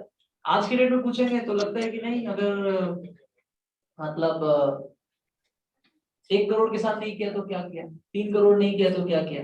आई एम श्योर आज से 1 साल बाद पूछेंगे तो इससे भी बड़ा नंबर कुछ हो। तो जो सो कॉल्ड ड्रीम है और टारगेट है, ये तो हम सभी लोग करते रहते हैं कि हम अपने गोल पोस्ट को शिफ्ट करते जाते हैं धीरे धीरे। तो वो एक जर्नी रहती है जो आप दिन प्रतिदिन कहीं ना कहीं अपने आप से कॉन्फिडेंस गेन करते हैं, और आपको जो रिस्पॉन्स मिलता है दोनों का एक सामंजस्य कह सकते हैं। जिस हिसाब से ग्राउंड लेवल पे रिस्पॉन्स मिला, और सालों तक हम लोग केवल बिहार में काम करते थे, लगता था कि एग्रीकल्चर बड़ा एक तरीके से लोकलाइज बिजनेस है। अगर आप बिहार की बजाय अगर इस मॉडल को आप राजस्थान लेके जाएंगे तो वहाँ पे क्रॉपिंग पैटर्न नहीं अलग है ना, वहाँ पे लोग ग्वार लगा रहे हैं, ग्वार गम कर रहे हैं, वहाँ पे लोग कॉटन की खेती कर रहे हैं, सोयाबीन कर रहे हैं, जो बिहार में नहीं है, बहुत कम है, नहीं है सोयाबीन, थोड़ी बहुत हो रही है। तो कैसे करोगे आप? तो उस टाइम तो सोचता भी नहीं था, आज लगता था कि यार बिहार बेस्ड ही मॉडल है। बट फिर पिछले 7-8 महीने पहले जब हम लोगों ने MP या राजस्थान में मॉडल रेप्लिकेट किया, बहुत अच्छा रिस्पॉन्स मिला, तो सपने बदल गए। फिर लगा कि नहीं MP राजस्थान ही क्यों सर, अब तो पूर्ण स्वराज्य चाहिए अब तो जहां भी एग्रीकल्चर है अब पैन इंडिया करेंगे। तो आई एम श्योर जिस दिन पैन इंडिया होगा फिर लगेगा इंडिया ही क्यों, साउथ ईस्ट एशिया करते हैं, अफ्रीका करते हैं। तो ये, और अगेन कोई नई बात नहीं, हम सभी लोग ऐसे ही सोचते हैं। तो जो सो कॉल्ड ड्रीम है, ये तो एक इवोल्यूशन है। हाँ, लेकिन इंपॉर्टेंट ये है कि आप रेस में बने हुए, इंपॉर्टेंट ये है कि रेस में आप बने हुए हैं। वो मतलब वो क्रिकेट वाली कहानी है कि विकेट गिरना नहीं चाहिए, स्ट्राइक रोटेट होता रहे, बीच में पावर प्ले आएगा, बीच में कोई कमजोर बॉलर आएगा, उड़ा के मार देंगे, कोई टफ बॉलर है तो रोक कर खेलेंगे। तो वही वाली स्टोरी है जो हम सभी लोग यही करते होंगे, कोई नई चीज नहीं है। बट हाँ, इट्स मतलब सर ने कहा कि बहुत ही कम समय में, मेरे को लगता है कि बहुत ज्यादा टाइम ले लिया हम लोगों ने, 10 साल लग गए यहाँ पे पहुंचने में। लेकिन ठीक है, वो इम्पोर्टेंट था क्योंकि प्रोसेस वही था। शायद यहाँ इस चीज को रिपीट करना हो, अब 10 साल नहीं लगना चाहिए। And not just for us, right? The reason why I as an individual always want to speak to entrepreneurs because फिर से अगर कोई आदमी कुछ कर रहा है, उसको 10 साल ही करना चाहिए एटलीस्ट। यार उसके अगर बातचीत करने का मेरा ऑब्जेक्टिव एम ये रहता है कि अगर बात करके मेरे से अगर किसी के 6 महीने, 1 साल, 2 साल बच सके, जो गलतियां, जो चीजें हम लोग नहीं कर पाए या नहीं हुआ, शायद वो रिपीट ना हो। कहीं ना कहीं शायद इस फोरम पे आने का या इकोसिस्टम का पर्पस तो यही रहता है। But it's a process to answer your question. It's an evolution, a never ending evolution. So sir, my name is Bhaskar Bhushan and my company is Growex Private Limited.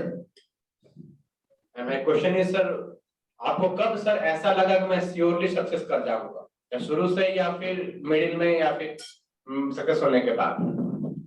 ऐसा तो अभी भी नहीं लगता है, ऐसा अभी भी नहीं लगता है। सक्सेस एक रिलेटिव वर्ड है आजकल। आप आज सक्सेसफुल हो, कल लगेगा कि सक्सेसफुल नहीं है। आपके नजर में मैं सक्सेसफुल हूँ, हो सकता है एलन मस्क के नजर में मैं सक्सेसफुल नहीं। It's a relative word.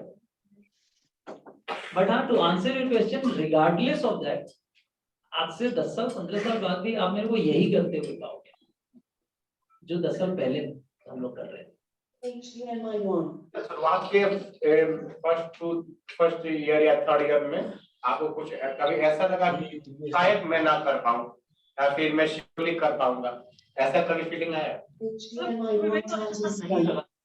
Challenges तो बहुत हुए, मतलब ऑब्वियसली मेजर चैलेंजेस आए होंगे, तो कभी ऐसा लगता है कि मैं शायद नहीं कर पाऊं या फिर कर पाऊं? मतलब आप जितना, एक तो एंटरप्रेन्योरशिप अपने आप में चैलेंजिंग है, ऊपर से एंटरप्रेन्योरशिप आज से 8-9 साल पहले, ऊपर से एग्रीकल्चर, ऊपर से बिहार। तो आप इमेजिन कर सकते हैं जितने चैलेंजेस आप इमेजिन कर सकते हो, 50, 70 सब होते।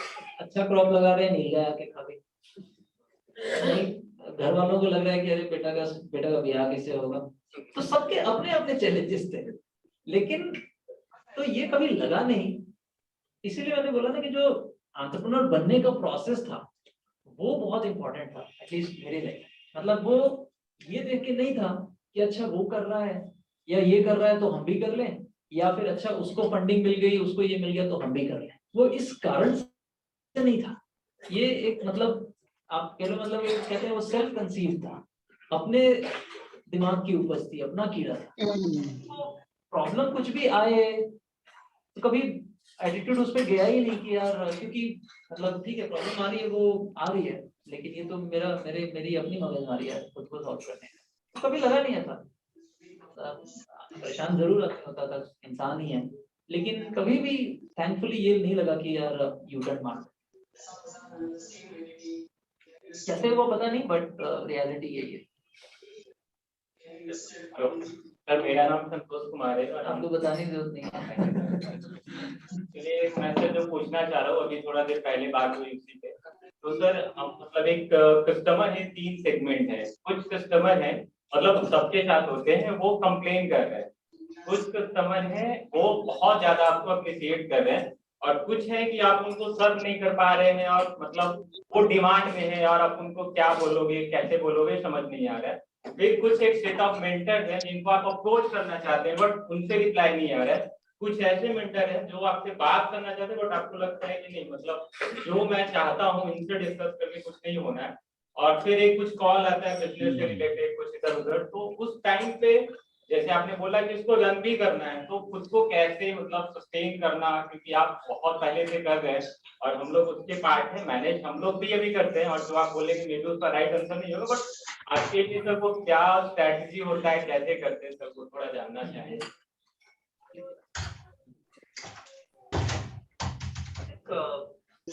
कस्टमर या इस तरह की बात करें ना, तो संतोष ऐसा है कि जो कैसे बताएं, मतलब जो एनपीएस है एक तरीके से, राइट, जो नेट प्रोमोटर स्कोर कहते हैं, तो उसमें क्या होता है कि कुछ लोग अर्ली अडॉप्टर्स होते हैं। अपने को समझने का ये है कि आपके बिजनेस में, डेयरी में या B2C में अर्ली अडॉप्टर्स कौन है। हर बिजनेस का में कोई ना कोई अर्ली अडॉप्टर होता है, हर बिजनेस। मतलब अगेन फॉर एग्जांपल अपने कॉन्टेक्स्ट में बताएं तो हम लोग किसी भी नए ज्योग्राफी में जाते थे, तो वहाँ का कोई भी जो प्रबुद्ध प्रगतिशील प्रोग्रेसिव फार्मर होता है, उसको पहले हम लोग सेटिस्फाई करने की कोशिश करते हैं, फिर धीरे धीरे वो वर्ड ऑफ माउथ स्प्रेड करना शुरू करता है। अंतर ये था कि पहले मैनुअल होता था, अब टेक्नोलॉजी के थ्रू होता है, लेकिन हमारे कॉन्टेक्स्ट में अर्ली अडॉप्टर वही है। तो तुमको ये देखना है कि कस्टमर सेगमेंट में तुम्हारा अर्ली अडॉप्टर कौन है। वो है अर्ली अडॉप्टर अपने नेचर के कारण से, क्योंकि आपकी ऑफरिंग तो सबके लिए सेम ही है। मार्केट में कुछ लोग ऐसे होते हैं जो कभी सेटिस्फाई नहीं होते, तो कोशिश ये है कि अपने को और अर्ली अडॉप्टर बढ़ाने की जरूरत होती है। वही जो एनपीएस एज अ कॉन्सेप्ट है वो यही है कि नेट प्रोमोटर स्कोर क्या है, अट्रैक्टर्स कितने हैं, डिट्रैक्टर्स कितने हैं, जो भी बहुत ही स्टैंडर्ड मैनेजमेंट जाना जो भी है। बट इसको मतलब अगर दूसरे तरीके से बताया जाए तो वो ये है कि as an entrepreneur you have to be same for it,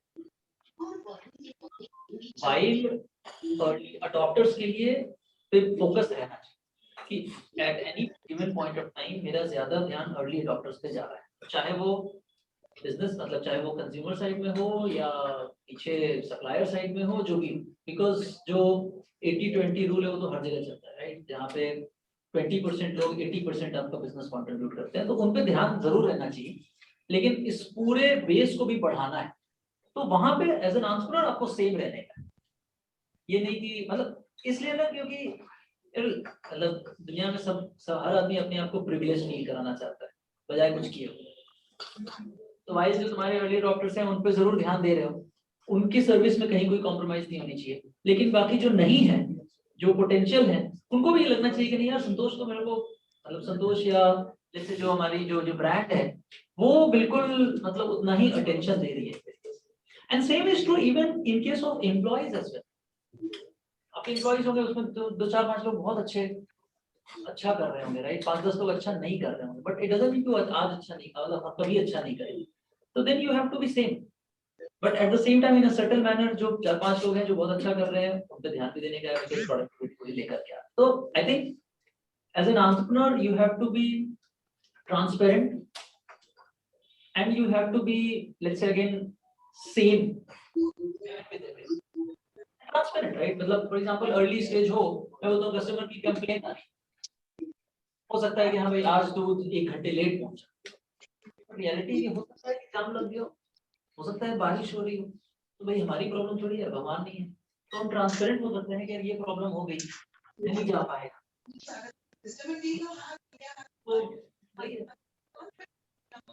online के माध्यम से जो लोग जुड़े हुए हैं कुछ सवाल करना चाहते हैं आप लोग? हाँ सर, मैं करना चाहता हूँ। कृपया अपना परिचय दीजिए। नमस्ते सर, मैं सौरभ सुराना पंचकुला हरियाणा से। हेलो, वीडियो ऑन है? हाँ वीडियो ऑन है। कृपया प्रश्न पूछिए। हाँ सर, मैं सौरभ सुराना बोल रहा हूँ पंचकुला हरियाणा से, और सर मैं अभी ऑर्गेनिक फार्मिंग स्टार्ट करने जा रहा हूँ सर। तो जैसे आपने बताया कि अभी जो ये आपका वेंचर है ये अभी पैन इंडिया काम नहीं कर रहा है, तो सर जैसे मैं हरियाणा में हूँ और आप वहाँ पे, यदि मैं आपके साथ जुड़ना चाहता हूँ, जैसे मुझे सीड चाहिए या मुझे गाइडेंस चाहिए, तो इस बारे में मैं कैसे आपके साथ जुड़ सकता हूँ और मुझे आपसे कैसे हेल्प मिल सकती है? आपने सही कहा, अभी हम लोग हरियाणा में नहीं काम कर रहे हैं सौरभ, या पंजाब की तरफ में। आप अपना नाम की ईमेल आईडी दे दीजिए या मेरा दे दीजिए, कॉन्टैक्ट कर सकते हैं। सर मेरे तो पास संपर्क कीजिएगा, मैं दे दूंगा। सर आपका मेल आईडी कैसे मिलेगा सर? मेरे पास है, मुझसे संपर्क कीजिए, मैं दे दूंगा। अच्छा ठीक है, तो आप यहाँ चैट में, थैंक यू सर। हाँ जूम पे लिख दीजिए।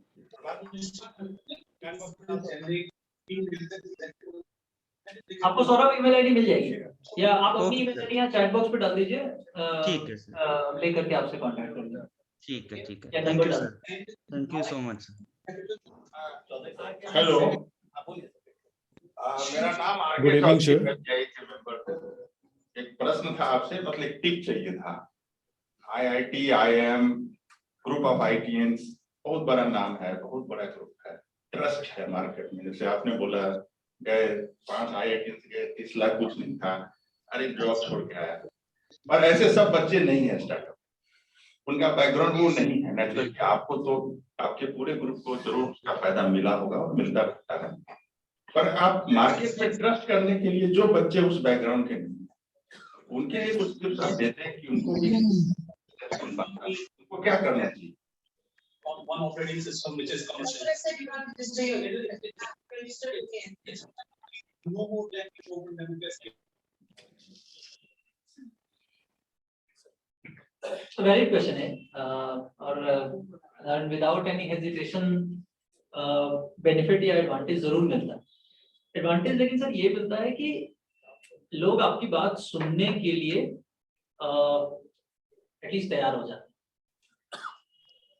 उसके बाद सारा इस पर निर्भर करता है कि आप बोल क्या रहे हो। उसके बाद फिर एक बार जब आप टेबल पे आमने सामने बैठ गए, फिर इससे फर्क नहीं पड़ता कि आपका बैकग्राउंड क्या है। तो then the only thing which is, let's say, which is the difference is the network or connect, जो आप लोग करा ही रहे हैं। या आज के इस डिजिटल वर्ल्ड में हर आदमी एक दूसरे से कनेक्टेड है या हो सकता है, तो सर यही है फिलहाल। तो अगेन आई मीन अगर नहीं है सो कॉल्ड IIT IIM, मेरे को लगता है सर उससे आज के डेट में फर्क नहीं पड़ता है। रही केवल नेटवर्क या कनेक्शन वाली बात है या मीटिंग सेटअप होने वाली बात है, अंतर यही होगा कि हाँ एंटरप्रेन्योर को थोड़ा ज्यादा धक्का मारना पड़ेगा। लेकिन उसके बाद जब मीटिंग सेट हो गई फिर तो सब बराबर है। हम क्या बोल रहे हैं, मेरा बिजनेस प्लान क्या है, हम क्या बताने जा रहे हैं, वही चीज। मतलब अगेन एक्सेप्शन से एग्जांपल नहीं देना चाहिए, but there are many exceptions. That's why मतलब मैं एग्जांपल दे सकता हूँ कि इंडिया का सबसे बड़ा स्टार्टअप बाइजू आज के समय में सर IIT का नहीं है वो। इवन एडुटेक में ही दूसरा स्टार्टअप अनअकैडमी बोले, गौरव मंजाल सर, वो IIT का नहीं है। ओयो रितेश IIT का नहीं है। Paytm BSS IIT का नहीं है। And I know I can go on and on, but only difference is basically again network and setting up the meeting, जहाँ पे आज के समय में इकोसिस्टम है। And when I'm saying ecosystem in the sense कि सभी लोग एक दिशा में सोच रहे हैं। बेसिक ये ऐसा नहीं है कि आपने कुछ सोचा और पॉलिसी मेकर्स कुछ दूसरे डायरेक्शन में सोच रहे हैं, या जो बिजनेसेस हैं, जो बिजनेस हाउसेस हैं वो अलग डायरेक्शन में सोच रहे हैं, यूजर अलग सोच रहा है, ऐसा नहीं है। यही मतलब सो कॉल्ड सिलिकॉन वैली और इंडिया का डिफरेंस यही था आज से 10 साल पहले। वहां पे हर आदमी एक ही डायरेक्शन में सोचता है ना। लेकिन कॉलेज के प्रोफेसर्स भी यही एंजल फंडिंग, सीड फंडिंग, ये सब भाषा बोलते हैं। बट आई थिंक वो चीजें इवॉल्व हो गई, क्योंकि आज का इकोसिस्टम है कि सब लोग यही एक ही बात कर रहे हैं, चाहे वो पॉलिसी मेकर्स हो या बैंक हो या स्टार्टअप वर्ल्ड हो या वेटरन्स हो। As such, there is no gap so called, right? तो और अगेन आपके जैसा प्लेटफॉर्म या इस तरह के लोग हैं वो ये इस जो भी सो कॉल्ड थोड़ी बहुत जो गैप है उसको और ब्रिज कर ही दें, जहाँ पे हम ऐसे लोगों को एक प्लेटफॉर्म पे लाने का आप काम कर रहे हो, so that we can interact with each other, we can share our experience with each other. मेरा नाम है GP सिंह सर। मेरे मन में एक छोटी सी जिज्ञासा है कि जैसे आपने किसानों से कनेक्ट किया, अब हम लोग आज के दिन में देख रहे हैं एटलीस्ट इन बिहार किसान डिपेंड करता है परमात्मा पे। बहुत जगह पे चंक ऑफ द लैंड्स में खेती होती है तब जब भगवान उसका साथ दे या नेचर उसके साथ दे। तो कितना % तक अगर ड्रॉप आउट होता है आपके एक्सपीरियंस के मुताबिक तो सोचना चाहिए इसको तो ये होगा ही होगा, इसको छोड़ो आगे बढ़ते रहो। ये मेरा प्रश्न जिज्ञासा नंबर 1 है। दूसरा, आपने 10 साल की जर्नी की, सही बात है, ये आपका अपना जर्नी था। किस स्केल पे जाके, क्योंकि देखिए कभी भी मैच्योरिटी तो कभी आई ही नहीं किसी भी चीज में, ये मेरा और सबका मानना है जितने लोग यहाँ बैठे हैं। फिर भी किसी न किसी जगह पे जाके डाइवर्सिफिकेशन की बात, तो जैसे हम ट्रेडिशनल ओल्ड देखते हैं एंटरप्रेन्योर्स को, चाहे वो टाटा हो, बिरला हो, या आज के दिन में अंबानी हो, एक के बाद में दूसरा, दूसरा के बाद में तीसरा करते गए। तो ये तो पैसे आए तब किए। आपके मुताबिक वो कौन सा जगह आएगा जबकि एंटरप्राइज को ये सोचना चाहिए कि एक के साथ अनेक की बात भी सोचना चालू करो। एक जगह तक तो वो सोचेगा नहीं, क्योंकि सोचेगा तो फिर उसकी अपनी ही अटेंशन चार तरफ डाइवर्ट होगी, तो हो सकता है सक्सेस स्टोरी उसको कम मिले तो उसको निराशा होगा। बस यही 2 चीज मेरे मन में था, जो कि मैं सोचा कि सब यंग लोग हैं और you are the youngest. Valid question है सर अगेन। तो जैसे हम लोग के केस में, अगेन आपके पहले क्वेश्चन, तो हम लोग के केस में बात एग्रीकल्चर की आई, तो हम लोग तो मतलब वापस बिहार आ गए और बिहार में ही सोचने लगे, क्योंकि यहीं से बिलोंग करते थे तो लगा कि करना चाहिए। लेकिन तो it started with an emotional cost, to be very honest. लेकिन 2 महीने, 5 महीने, 6 महीने के बाद लगा कि मतलब केवल इमोशन से काम तो चलता नहीं है। लेकिन हम लोगों ने सर ये पाया कि जो बिहार या जो ईस्टर्न पार्ट ऑफ इंडिया है, उसके साथ एक एडवांटेज भी था to stick to our emotional decision, to start our journey from Bihar. और वो एडवांटेज था एक्सेस टू इरिगेशन, जो आपने कहा। मतलब ये है सर कि यहाँ पे ऑब्वियसली चूंकि सिंचाई की अच्छी सुविधा है, तो बिहार या ईस्टर्न पार्ट ऑफ इंडिया में बड़ा डाइवर्सिफाइड क्रॉपिंग पैटर्न, हर किसान साल में सर 2 बार 3 बार, कहीं पे 4 फसलें उगाते हैं। अगर इसी को सर आप थोड़ा सा नेशनल लेवल पे देखेंगे तो बहुत जगह पे तो किसान बस एक ही क्रॉप कर रहे हैं। आप महाराष्ट्र में देखेंगे तो केवल एक क्रॉप ऑफ कॉटन, लोग हैं जो केवल ग्रेप्स कर रहे हैं। साउथ में चले जाएंगे तो शायद केवल बाजरा कर रहे हैं। तो उसकी तुलना में हम लोगों ने पाया कि यहाँ पर तो एक तरीके से एडवांटेज है, क्योंकि diversified cropping pattern already farmer कर रहा है, तो रिस्क कम। मौसम कुछ इधर उधर होगी जो आज भी होती है। इस साल ये आप देख लीजिए सर, मतलब इस साल इंडिया ने या बिहार ने मई और जून में पिछले 30 सालों का सबसे ज्यादा रेनफॉल रिकॉर्ड। तो लेकिन ठीक है, मतलब चूंकि डाइवर्सिफाइड क्रॉप रहती है, अगर लगता है कि भाई एक क्रॉप से उनकी कैश फ्लो जो डिस्टर्ब हो रही है तो दूसरा वो कर लेता है, तो वो एक फार्मर लेवल पे था। जो सेकेंड पार्ट ऑफ क्वेश्चन है और बहुत ही इंपॉर्टेंट क्वेश्चन है, बिकॉज कोई भी मतलब किसी भी बिजनेस में आप हमेशा सोचते हो कि डाइवर्सिफाई करने का। और हम लोगों के केस में सर, चूंकि एग्रीकल्चर से हम लोग मतलब एग्री में हम लोग अगेन जो 10 साल जो एक कांस्टेंट मोटिवेशन बना था, उसके पीछे कहीं ना कहीं रीजन यही था कि within agri we found immense scope of diversification within agri. उसके लिए सर हम लोग को बिजनेस लेवल पे या कंपनी लेवल पे डाइवर्सिफिकेशन की जरूरत ही नहीं। फॉर एग्जांपल शुरू में हम लोग फार्मर से कुछ क्रॉप बस लेते थे और उसको सेल करते थे और उनको एडवाइजरी देते। फिर लगा कि अच्छा इन्हीं फार्मर को हम लोग इनपुट भी दे सकते, तो उन्हीं फार्मर को हम लोगों ने सीड फर्टिलाइजर देना शुरू कर। फिर लगा कि अच्छा जी अभी आप केवल 1-2 क्रॉप इनसे ले रहे हो, तो बाकी उसी एरिया में 2-3 और क्रॉप है, आप वो भी ले सकते। फिर लगा कि अच्छा जी अभी के समय में फार्मर अपनी उपज अगर बेच रहा है, उसके पास स्टोरेज की सुविधा नहीं है, और अगर सीजन में उसको पैसे चाहिए होती है तो मतलब उसको वेयर हाउस चाहिए, तो वो भी कुछ आप वेयर हाउसिंग या स्टोरेज में भी आप डाइवर्सिफाई कर सकते हो। फिर लगा कि उनको लेंडिंग चाहिए, उनको फाइनेंसिंग चाहिए होती है, तो वो एक अलग तरीके का बिजनेस है, फिर आपने वो डाइवर्सिफाई। फिर लगा कि उनको इंश्योरेंस चाहिए होता, तो विद इन एग्री। और अगेन मतलब फिर and at the same time whether you are in Bihar और in Rajasthan, you have again different scope of diversity in terms of crop. तो हम लोग के लिए जो आप जो डाइवर्सिटी वाली बात कह रहे हैं वो इन जनरल किसी भी बिजनेस के लिए बहुत वैलिड है। हम लोगों ने सोचा कि अगर इस एग्री में अपन टिके रह गए, और जो आपने कहा कि हर स्टेज पर आपके पास सही रिसोर्सेज, ऑप्टिमम रिसोर्सेज रहेंगे, तो विद इन सेक्टर आपके पास इतना स्कोप है डाइवर्सिफाई करने का कि आपको शायद अनलाइक मतलब टाटा या अंबानी, आपको ऐसा नहीं है कि आपको टेक्सटाइल से पेट्रोकेमिकल पे स्विच करना पड़ेगा। तो और अभी तो ये लगता है कि अभी आने वाला, इसलिए मैंने बोला कि आज से 10-15 साल बाद भी आपको लगेगा कि हम लोग केवल एग्री कर रहे हैं, क्योंकि इसी में इतना स्कोप दिखता है कि संभलेगा नहीं। जी शशांक जी, मेरा नाम रौनक हुआ।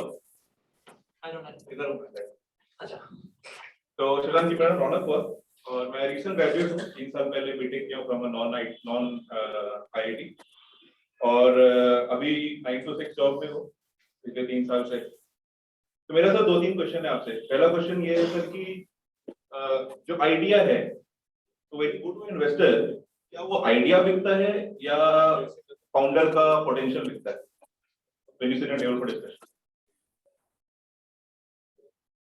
हार्ड टू जनरलाइज, डिपेंड करता है कि आप किस स्टेज में।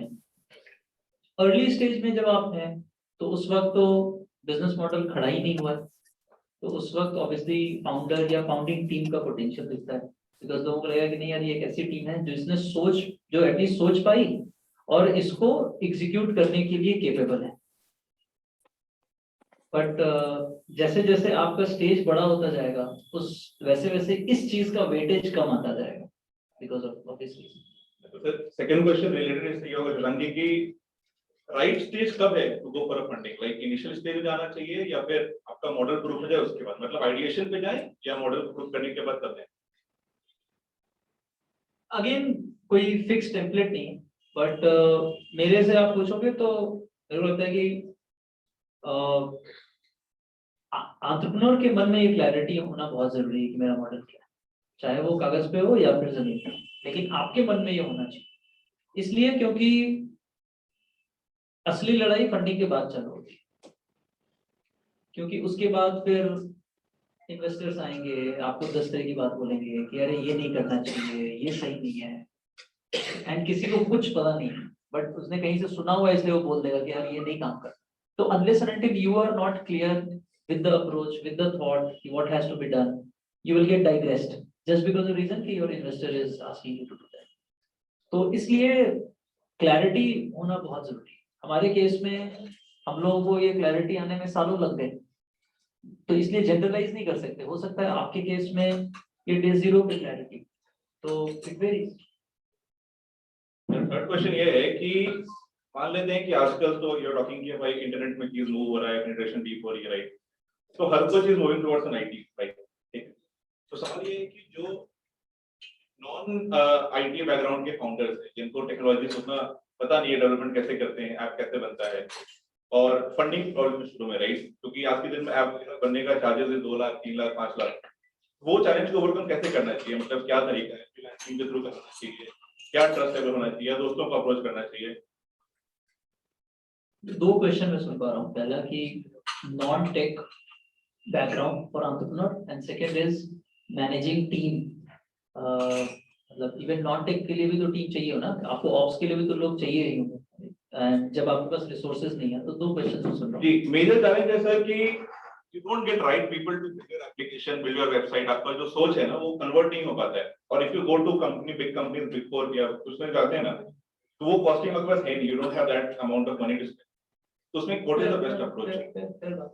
तो मतलब अगेन एक्सेप्शन से एग्जांपल देना ठीक नहीं है, बट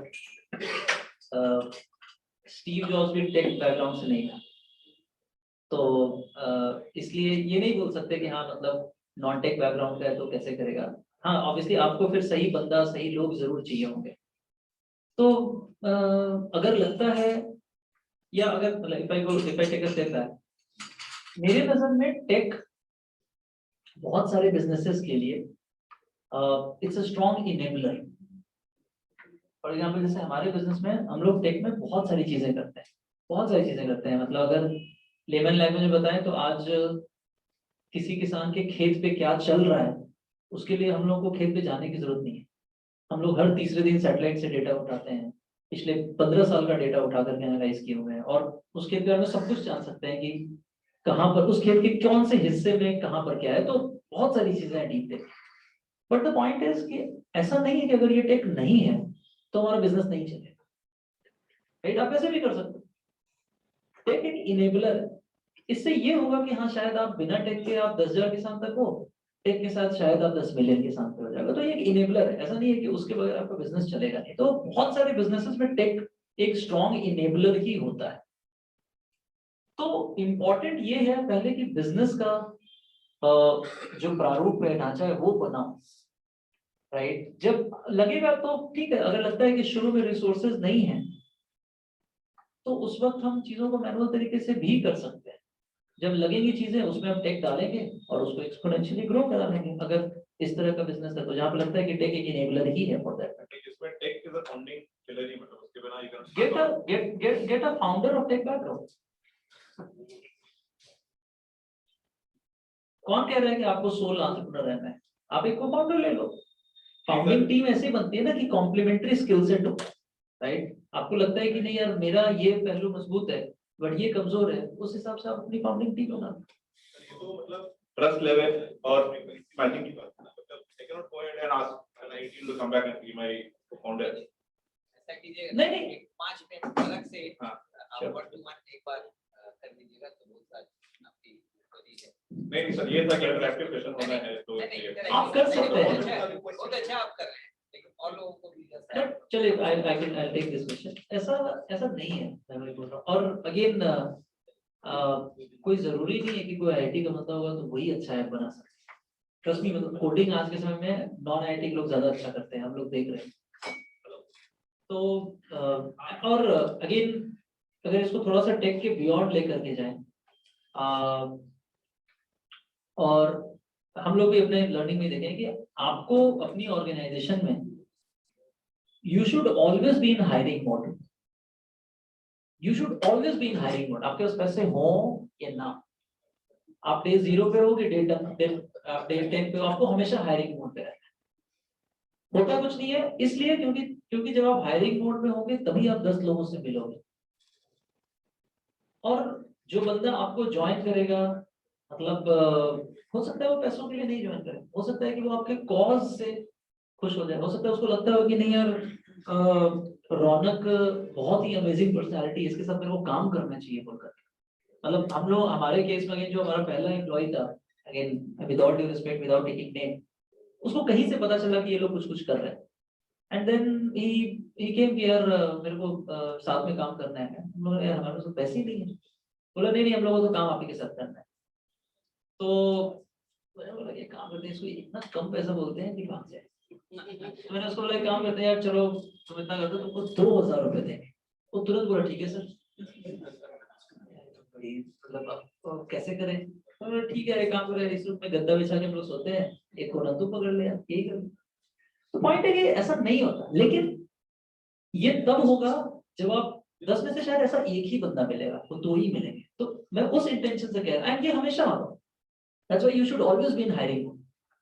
ठीक है, पैसे नहीं है, बहुत सारे स्ट्रक्चर है, ईसॉप्स होते हैं, आप ईसॉप्स दे सकते हो, ईसॉप्स की वेस्टिंग होती है, डे 0 पे कुछ नहीं जाता।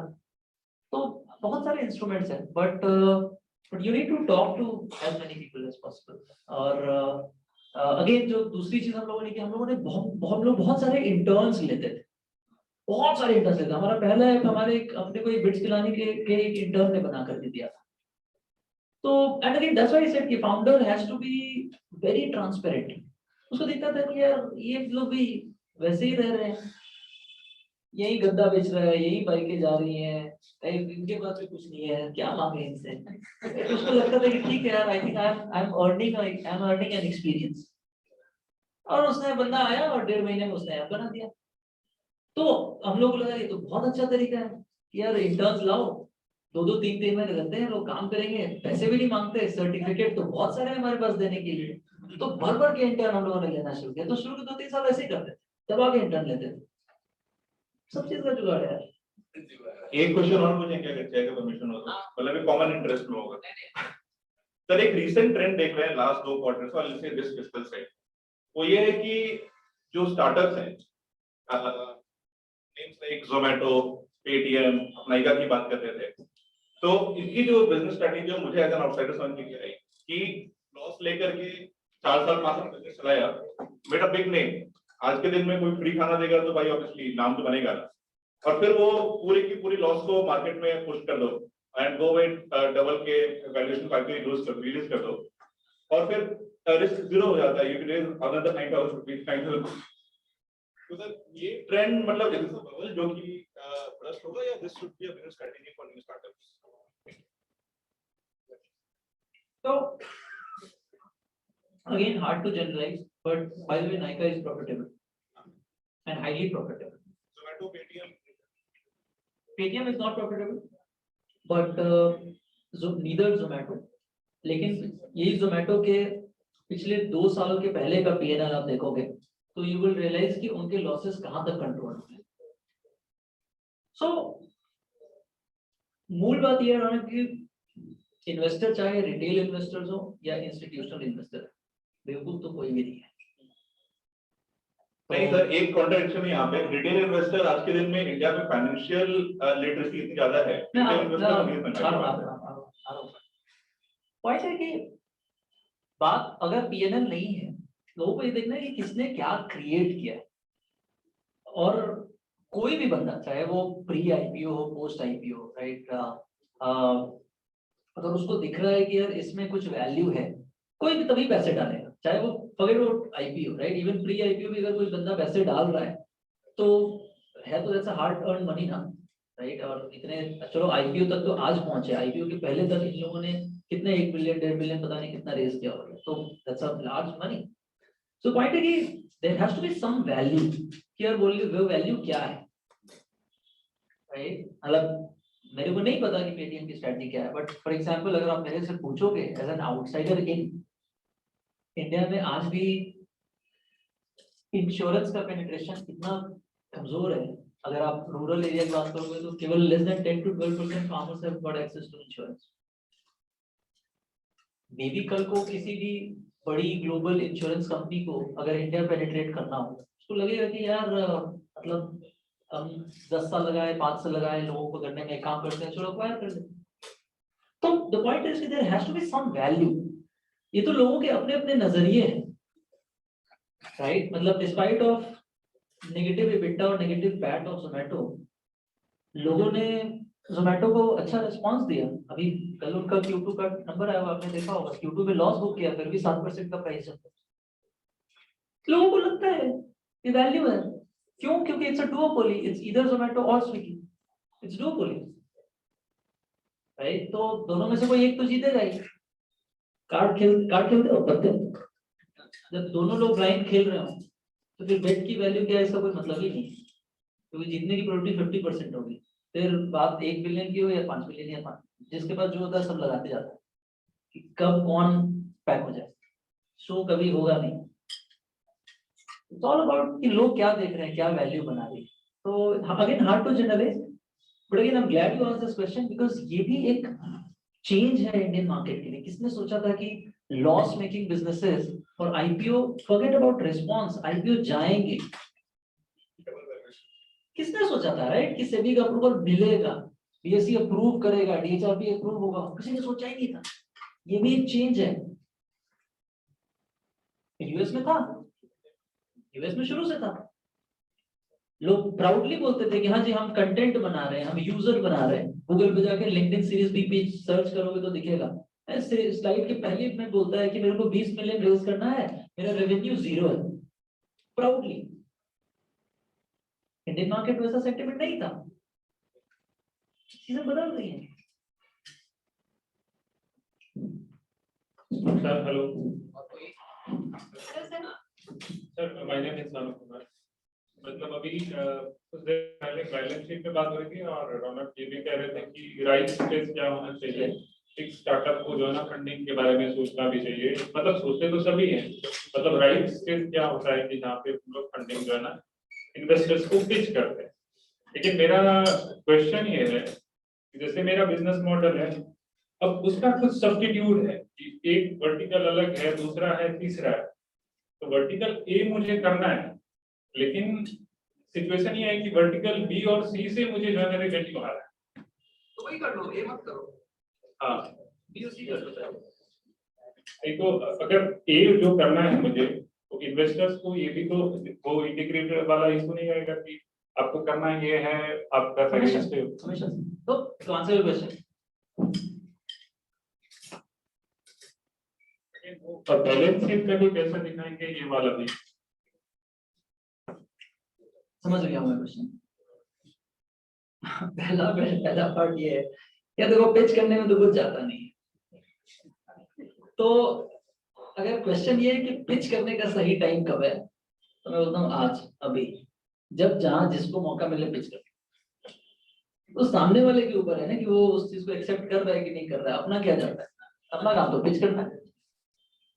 तो अगेन एज एन एंटरप्रेन्योर हम लोग तो पैदा इसी बेशरम है, तो जब जहां मौका मिले पिच कर दो। इसलिए क्योंकि, और मेरे नजर में इसलिए इंपॉर्टेंट है क्योंकि जब आप पिच करते हो तो लोग भूल जरूर सवाल करते हैं। In a way they help us to grow. लोगों के सवालों के जवाब में आपका अपना थॉट प्रोसेस क्लियर होता है, इसलिए पिच करना चाहिए। इसलिए नहीं करना चाहिए कि मेरे को पैसा ले लेना है। अगेन अपना ही हम लोग अपनी जर्नी से ही सीख रहे हैं।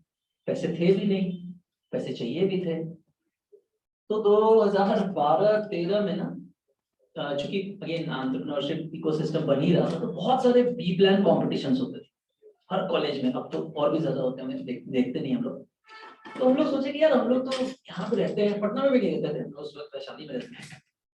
तो लगा कि क्या करें यार, कुछ तो पैसा चाहिए, कैसे करें। तो ये बी प्लान कॉम्पिटिशन दिखता था, 5 लाख 10 लाख 25 लाख प्राइज मनी। तो मैं बोला कि एक काम करते हैं, हर बी प्लान कॉम्पिटिशन में पार्टिसिपेट करो। और लाइन से हम लोग रात का काम यही होता था, दिन भर फील्ड विजिट करते थे, रात में आके सर्च करते थे कि कहाँ बी प्लान कॉम्पिटिशन होने वाला है, और भर भर के सारे बी प्लान कॉम्पिटिशन पार्टिसिपेट किए। पहला तो ये था कि भाई उसी बहाने एक बिजनेस प्लान लिखा गया। मतलब इंजीनियरिंग वाली बैकग्राउंड थी कि जब तक एग्जाम आया गया नहीं पढ़ेंगे नहीं, तो वही वाली चीज थी उस टाइम कि भाई उसी बहाने बिजनेस प्लान लिखा गया, एक बिजनेस मॉडल एक्सेल पे बन गया। लगता था कि यार आपको एक आउटसाइडर ओपिनियन चाहिए होता है, तो बी प्लान के अगर फाइनल में पहुंचोगे तो बहुत अच्छा है, आने जाने का भाड़ा भी दे ही देते हैं और एक्सपर्ट के सामने पिच करने का मौका देते हैं। तो जाओ जाके पिच करो, जीत गए तो 10-15-20 लाख रुपए दे देते हैं, आने वाले 3-6 महीने का खाना पीना निकल गया। तो हम लोगों ने सारे बी प्लान में कॉम्पिटिशन पार्टिसिपेट किया।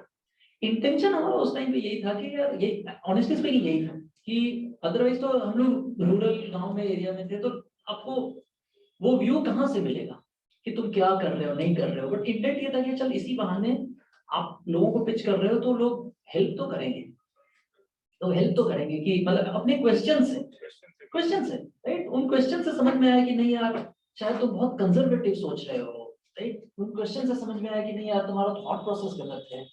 क्वेश्चन से समझ में आया जो आप कह रहे हो, राइट। उनको चीजें बड़ी सिंपल चाहिए होती, उसको ABC नहीं जमेगा। इसलिए मैंने एक क्वेश्चन किया था। नहीं समझ उनको, देखो यार, मतलब यार आपको 100 रुपए किसी को देना हो उस चीज के लिए जो बनने वाला है, आप खुद सोचो, कोई नहीं निकाले। सामने कोई चीज हो कि हाँ भाई ये ग्लास है 10 रुपए का, दोगे तो बोलेगा चल मैं दे दूंगा। बट आप सोचो कि 10 रुपए दे दो, मैं बाजार से जाकर के कांच खरीदूंगा और बहुत अच्छे से उसको सर ढांचे बना के, डिजाइन बना के, ग्लास बना के यहाँ रख दूंगा सर, फिर उसके बाद उसको बेचूंगा और आपको मैं 10 की जगह पे 15 रुपए दे दूंगा, नहीं देगा। तो सवाल है कि बहुत ही again with all due respect, investors बहुत ही पट्टू पर जाती है, बहुत डरते हैं सभी लोग। अगर तुम इन्वेस्टर हो तो तुम भी डरोगे, हमें तो हम भी डरेंगे। उनके पास उनका अपना पैसा नहीं है, उनको भी किसी ने दिया हुआ है। They are also responsible to make money for their LPs, their investors. तो उनको चीजें जो बड़ी सिंपल सरल दिखती है और लगता है कि सिंपल है सरल है तो स्केलेबल होगा, वो डाल देती है। आई वुड से ABC में कोई एक चीज पकड़ लो, बने रहोगे। जब बी थोड़ी सी स्टेबल हो जाएगी तो A को जोड़ देना, जब A हो जाए तो फिर बाद में C को जोड़ देना। करना तो A to Z सब है, but you have to think यार इस चीजों को कैसे तुम सिंप्लीफाई करके लोगों को बता। क्वेश्चन इसीलिए आया था सर, डाउट भी इसीलिए आया था क्योंकि बी में इनोवेटिव जैसा कुछ है नहीं। मतलब अगर मैं इनको आगे ले जाना चाह रहा हूँ, वो आइडिया ही मेरा, कहते नहीं है कि कंपनी का आत्मा है, तो अगर उसको मैं छोड़ता हूँ तो कहीं ना कहीं एक तरफ डूबने वाली बात हो जाती है। तो थोड़ा धर्म संकट होता है। चलो अपन ऑफलाइन बात करते हैं, समझते हैं क्या। Good evening sir, my name is Kaveri Singh और मेरे वेंचर का नाम खादी रिबेलियन है। सर आपने एक बात कही है कि आपका जो डी हार्ट है वो सर्व कर रहा है किसानों को, मतलब different services. Same question related है कि जैसे हम अपना काम कर रहे हैं तो हमारे काम में भी कस्टमर को अलग अलग सर्विसेज दे रहे हैं, तो ये हमारे ग्रोथ में कितना बेनिफिट करेगा? जैसे अगेन एग्जांपल के थ्रू बताइए, आज फ्लिपकार्ट सब कुछ बेचती है। आज Flipkart electronics, grocery, fabric, merchandise सब कुछ बेचती है, बुक्स। लेकिन जब फ्लिपकार्ट शुरू हुई थी तो केवल बुक्स बेचती थी, केवल और केवल बुक्स बेचती। इमेजिन। और मतलब उस टाइम पे उनको उस टाइम पे जरूर पता होगा ना कि मेरे को तो सब कुछ बेचना है, बट केवल बुक्स बेचते थे। तो उस वक्त उन लोगों ने इस चीज को बड़ा सरल तरीके से बताया कि यार हम लोग कस्टमर्स को अक्वायर कर रहे हैं और उनको बुक्स बेचेंगे और एक अच्छा एक्सपीरियंस देंगे कि साहब आप ऐप से ऑर्डर करो या वेब पोर्टल से ऑर्डर करो and whatever you are ordering that will get delivered. फिर जब इतने कस्टमर बनेंगे तो हम कुछ और ऐड कर देंगे। तो इट्स अ जर्नी। तो आपको वैसे ही सोचने का, लेट्स से आप खादी में कर रहे हो, मतलब ये क्वेश्चन तो actually it's a good problem to have. अगर दिमाग में ये है कि मैं ये करूं कि ये करूं कि ये करूं, तो actually it's a good problem to have. ऐसे प्रॉब्लम तो होने चाहिए, बट हाँ उसका एक रोड मैप होना चाहिए, क्योंकि हम सब कुछ एक साथ तो नहीं कर सकते। रिलेटेड टू माय वेंचर, जैसे खादी में कपड़े बनाना डिजाइनर्स, वो स्टार्टिंग जर्नी में है। अब है कि हम लोग खादी के वेस्ट पे भी काम कर रहे हैं, उससे भी प्रोडक्ट्स बना रहे हैं छोटे छोटे, तो ये रिलेवेंट एक दूसरे के साथ होते जा रहे हैं। तो इससे हमारे पैसे भी आ रहे हैं, रेवेन्यू भी बन रहा है, तो करना चाहिए। तो वही मैं आपसे ही क्लियर कर रही हूँ। बिल्कुल करना चाहिए, बिल्कुल। आपको लग रहा है कि लेट्स से आपको लग रहा है कि आपके पास जो रिसोर्सेज हैं उसके बेसिस से आप दोनों चीजों को मैनेज कर पा रहे हो, दोनों चीजों में कुछ सिनर्जी है, तो करना चाहिए, कोई वो नहीं, बिल्कुल करना चाहिए। और दोनों एक ही तरह के कस्टमर के पास जा रहा है, चाहे वो खादी के कपड़े हो या खादी का वेस्ट मटेरियल या कुछ हो, सेम कस्टमर बेस के पास जा रहा है, तो करना चाहिए।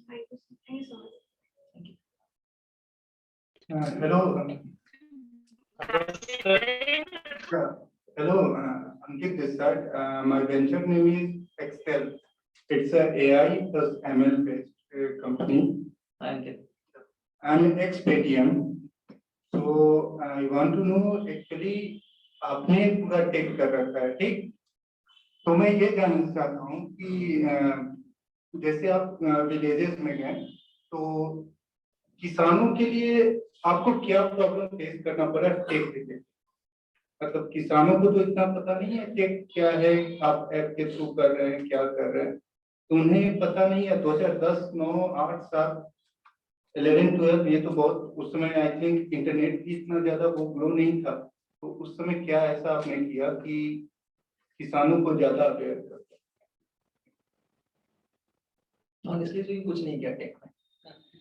हमारे केस में पहले बिजनेस मॉडल बना, फिर धीरे धीरे जो जब मैं आंसर कर रहा था रौनक के क्वेश्चन का भी, कि हमारे केस में भी टेक एक इनेबलर है। तो शुरू में कोई टेक नहीं था, चीजें बड़ी मैनुअल होती थी, पेपर पेन पे हम लोग किसानों को रजिस्टर करते थे, उनकी ट्रेनिंग भी होती थी, तो किसी मतलब पेड़ के नीचे स्कूल में ट्रेनिंग चलती थी, तो चीजें बहुत मैनुअल थी। फिर धीरे धीरे हम लोगों ने टेक लाना शुरू किया। चैलेंजेस मोस्टली अडॉप्शन के थे और आज भी अडॉप्शन के ही हैं। तो मेरे को लगता है कि इस प्रॉब्लम को भी, and obviously who can understand better than you, इस प्रॉब्लम को भी आप टेक से ही सॉल्व कर सकते हो। आज के समय में भी हम लोगों का मेजॉरिटी जो एफर्ट है वो वॉइस एआई पे है, बिकॉज ठीक है मैं स्मार्टफोन पेनिट्रेशन बढ़ रहा है, लेकिन फीचर फोन तो सभी के पास है। कॉल सेंटर पे तो लोग कॉल करेंगे, तो हम लोग वॉइस ऑटोमेशन और इन सब चीजों पर है, कैसे कॉल सेंटर में हमें मैनुअल डिपेंडेंसी ना हो, कैसे हम लोग थोड़ा सा इमेज प्रोसेसिंग करें कि फोटो आई और अचानक से हमें पता चल गया कि क्या चीजें हैं। तो इट्स ऑल, मतलब तो अगेन टू आंसर क्वेश्चन, पहले कोई टेक नहीं था, टेक धीरे धीरे आता गया, जब जैसे लगा कि हाँ हमारे पास जितने रिसोर्सेज है लगाने के हिसाब से, और रोड में अडॉप्शन के ट्रेंड को देखते हुए किया गया। शुरू के इनोवेशंस जो थे वो ज्यादा सीआरएम पे या जो कॉल सेंटर वाली जो चीज थी, जो वॉइस सपोर्ट था, उन सब पे था। बाद में धीरे धीरे इन पैरेलल लगा कि नहीं, बट कभी ना कभी तो फीचर फोन से स्मार्टफोन पे लोग शिफ्ट कर जाएंगे, तो ऐप को भी बनाना शुरू किया, चैटबॉट बनाना शुरू किए, या ऐप में इमेज प्रोसेसिंग ये सब लगाना शुरू किया। तो बट अगेन ये सब एक रोड मैप नहीं करेगा, और अभी भी चैलेंजेस हैं अडॉप्शन के। ऐसा नहीं है कि दुनिया बदल गई है, अभी भी है नहीं रूरल एरिया में ऐप या इन सब एक क्वेश्चन और, ये आप अपने कंपटीटर्स को किस तरह से आप अलग हैं अपने कंपटीटर्स से, मतलब अपने आपके कंपटीटर्स कौन कौन है? तो इंडिया में फुल स्टैक कोई कर नहीं रहा है एग्रीकल्चर। लोगों ने अभी तक एग्री में बहुत सारे लोग हैं, बट सभी लोग बड़े पीसमील बेसिस पर काम कर रहे हैं। कुछ लोग केवल एग्री इनपुट का काम करते हैं, मतलब सीड फर्टिलाइजर सेल करना। कुछ लोग केवल एग्री आउटपुट खरीदने का काम करते हैं, या एग्री आउटपुट में कुछ लोग केवल फ्रूट्स वेजिटेबल्स करते हैं, कुछ लोग केवल स्टेपल्स करते हैं, कुछ लोग केवल वेयर हाउसिंग कर रहे हैं। बट फुल स्टैक सारी चीजें कोई कर नहीं रहा है। और यही कारण था कि शायद हम लोगों के लिए इस चीज को किसी को बताना भी बड़ा मुश्किल होता था। लोग यही बोलते थे ये तो बहुत मुश्किल है, कैसे होगा, इतनी सारी चीजें करोगे कैसे। बट शायद जो आपने पूछा था, तो चूंकि हम लोग उस टाइम बहुत सारी चीजें कर रहे थे, क्योंकि एम था कि हम पूरा एंड टू एंड बनाएंगे फार्मर्स के लिए, लेकिन सरल या सिंपल समझाने के हिसाब से कहा थी कि हम लोग केवल एक ही जियोग्राफी पे फोकस थे, बिहार। तो बिहार में भी 2, 4, 5 जिले। तो लोग बोलते थे ठीक है, आपको लग रहा है कि हम बहुत सारी चीजें कर रहे हैं, which is okay, but in terms of geography we are focused to just one geography. ये सिंपल चीजें सिंपल हो गई नहीं। तो हम लोग एज दे हाथ हम लोग डिफरेंशिएटेड है mostly because of our end to end model. कैसे देखते हैं हम लोग, it's not a winner takes all market. वो जोमेटो या स्विगी वाली बात यहाँ नहीं है। एक्चुअली आप लोग किसानों के लोन पे भी काम करते हैं क्या? अभी जस्ट शुरू किया, 5-6 महीने हुए। बहुत बड़ा मार्केट है, बहुत मैंने बोला तो $350 बिलियन का मार्केट है एग्रीकल्चर। तो मतलब 10 देहात भी। तो जी पेटीएम के अमित सिन्हा सर हैं, तो वो बिहार के ही हैं वीपी। हाँ, उन्होंने उन्नति स्टार्ट किया है।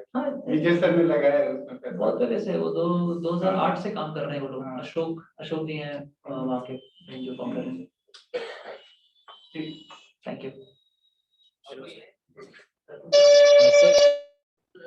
और मेरा क्वेश्चन है आपसे, रिपीटेडली आप सर कह रहे हैं टीम की बात हो रही है सर। मेरा मानना है कि बीइंग इंडिविजुअल, मैं अगर किसी काम को मैन्युफैक्चरिंग का बिजनेस है मेरा सर, अगर मैं अलोन करना चाहता हूँ इस बिजनेस को, पॉसिबिलिटी इसकी कितनी है सर? आप बोल रहे हैं हायर करो पर्सन को, चलिए मैं इतना ग्राउंड लेवल पे हूँ सर कि मैं हायर भी नहीं कर सकता हूँ। 1000-2000 की बात छोड़ दीजिए, मैं 2 रुपए नहीं दे सकता हूँ। अब आप बताइए, मैं अपने मतलब स्टेमिना मेरी जो है सेल्फ, उस पे मैं क्या कर सकता हूँ? तो आपने क्या नाम था? प्रीतम जी। तो प्रीतम जी, ये तो देखिए ये अपने प्लान पे डिपेंड करता है। सवाल पहला ये है कि किसी भी इंडिविजुअल में ऐसा तो है नहीं कि मतलब काबिलियत की कमी, मतलब आप हम ये सभी लोग मतलब काबिलियत मतलब काबिल है, कुछ भी कर सकते हैं हम सभी लोग। पॉइंट ये है कि हम कितनी बड़ी चीज करना चाह रहे हैं और कितने समय में करना चाह रहे हैं। कितनी बड़ी चीज करना चाह रहे हैं और कितने समय में करना चाह रहे हैं, सारा गणित तो वहां। मतलब आप अकेले भी कर सकते हैं। तो सवाल है कि आपका प्रेफरेंस क्या है, आप किसी चीज को कितना बड़ा देख रहे हैं और उस कितना बड़े को कितने वक्त में अचीव करना चाह रहे हैं। और लोगों की जरूरत तो सर मतलब होती ही है, जो मेरे को लगता है। फॉर दैट मैटर कहीं ना कहीं बिजनेस पे भी डिपेंड करता है कि हम क्या बिजनेस बना रहे हैं। हो सकता है कि जैसे बहुत इंडिविजुअल इनोवेटर्स भी होते हैं, राइट, तो उनका बिजनेस मॉडल उस तरह का होता है कि भाई अकेले दिन रात लग करके कुछ इनोवेशन किया और फिर क्या करते हैं, उसको पेटेंट करते हैं, फिर उनका पेटेंट को लोग यूज करते हैं, and that's how basically they grow और they make money. So it depends कि आपका बिजनेस क्या है। तो जैसे बताना चाहूंगा सर कि मेरा फूड रैप का बिजनेस है, एल्युमिनियम फॉयल बेसिकली जाना जाता है सर। इसमें जो मेरे साथ मार्केटिंग और सेल्स की बात है, बताया गया था ड्यूरिंग माय मैनेजमेंट टाइम कि बहुत अच्छी बात मुझे लगी थी मेरे प्रोफेसर की कि भैया सेल्स और मार्केटिंग अगर चीज जो आप चूज करते हो तो दो में से एक चीज आप सीख लें, या तो फिर आपकी क्वालिटी होनी चाहिए प्रोडक्ट में, तो फिर आप लीड कर पाएंगे। और लास्टली उनका एक कहना था कि साथ में झूठ एक शब्द उन्होंने यूज किया था, you will have to become a liar first to become a marketing and sales. आप कितना इससे अवगत है सर, आप क्या इसके बारे में बताएंगे? क्योंकि यहाँ जो मैं पटना सिटी से बिलोंग करता हूँ, नहीं सर बी फ्रैंकली मैं पटना सिटी से बिलोंग करता हूँ, मैं 400 रुपए की चीज बाहर स्टेट से लेता हूँ, 18+ GST देता हूँ उनको, और यहाँ पे लोग वो चीज मुझसे 200 रुपए में डिमांड करते हैं। अब आप बताइए इसमें डंडी कैसे मारा जाए? रेमेडीज कैसे मारना है इसका तो पता नहीं है, because and again there is nothing right और रॉन्ग। हम लोग के केस में तो कभी डंडी मारे नहीं, तो बता नहीं सकते कि डंडी कैसे मारे, और शायद इसीलिए इतना वक्त लगा। लेकिन हमको नहीं लगता सर कि झूठ बोल कुछ मतलब कुछ सेल करने के लिए, कुछ मार्केट करने के लिए झूठ बोलने की जरूरत है। इसलिए नहीं कि बिक जाएगा, आप झूठ बोले या ना बोले, लेकिन लॉन्ग टर्म में मतलब वो काम नहीं आता है, जो मेरे को समझ में आता है। तो स्टार्टअप में सर जैसे अभी भी प्रॉब्लम आ रही है। नहीं प्लीज लेटर सर कर लेने दीजिए जिनके इंपॉर्टेंट क्वेश्चंस है, देन आफ्टर मैं I will catch you back later. Sure sir. Hello sir. Hello sir, मेरा नाम अजय कुमार है, मेरा स्टार्टअप नाम कोग्नोसमेंट है। मेरा क्वेश्चन है आपकी तरफ रिगार्डिंग टीम की। टीम सेलेक्ट करने के लिए सर क्या स्ट्रेटजी होना चाहिए, और उस टीम को कैसे बाइंड करके रखें, और उसका हम ट्रस्ट कैसे जीते हैं कि हम कंटिन्यू उसके साथ काम कर पाए। सॉरी पहला क्या था?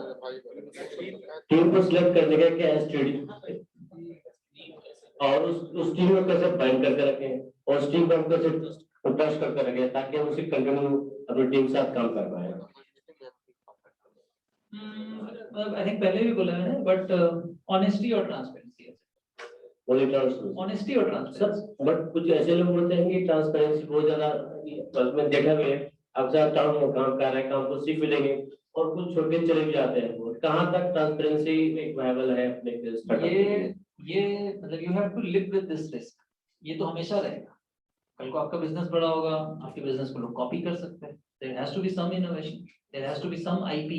नहीं सर, उसके लिए क्या स्टडी होना चाहिए, कैसे हम उस चीज को डिफाइन करके रखें? एक तो है कि ऑनेस्टी और transparency, and specially early stage में तो बहुत ही ज्यादा, इसलिए बिकॉज शायद आप हो सकता है कि मार्केट की सैलरी नहीं दे रहे होंगे, कोई पर्क्स नहीं होगा, राइट, बावजूद इसके कोई आपके साथ काम कर रहा है, तो वो उसने एक तरीके से he or she is equally invested in you or in your company, correct. तो आप इसको ऐसे मान करके चलें कि आपके साथ जो शुरुआती दिनों में जो लोग काम कर रहे हैं, एक तरीके से उन लोगों ने भी वो भी आपके इन्वेस्टर ही हैं, उन लोगों ने अपना टाइम दिया हुआ है। तो and then how do you treat your investor, उसको तो सब कुछ बताते हो, बिजनेस प्लान बताते हैं, गोल बताते हैं, टारगेट्स बताते हैं, तो यहाँ भी वही कहानी है, उनको बताना होगा कि यार देखो हम ये चीज करना चाह रहे हैं। द पॉइंट इज कि मतलब आप जो चीज बिल्ड करना चाह रहे हो, जो चीज बनाना चाह रहे हैं, जो आपके सिलेक्शन का क्राइटेरिया है, क्या सामने वाला भी उस चीज को सुन करके उतना ही एक्साइटेड है कि नहीं जितना आप हो। मतलब अगेन लोग इस चीज को बहुत ही गलत तरीके से भी सोशल मीडिया बोलता है, बट फॉर एग्जांपल एक है, मतलब जब स्टीव जॉब्स लोगों को रिक्रूट करता था तो पूछता था कि तुम क्या 16 घंटे काम कर सकते हो दिन में, तो लोगों को लगता था ये तो बड़ा ही इनह्यूमन क्वेश्चन है, तुम ऐसे कैसे पूछ सकते हो। तो कुछ लोग बोल देते थे कि हाँ जी करता हूँ, फिर अगला सवाल बोलता था कि अच्छा 16 घंटे 7 दिन काम कर सकते हो। तो पॉइंट है कि वो ऑनेस्ट था, ब्लंट था, लेकिन ऑनेस्ट था। इसका मतलब कि उन लोगों को वर्कहॉलिक लोग चाहिए थे, बट द पॉइंट इज कि वो बंदा खुद भी उतना ही काम करता था।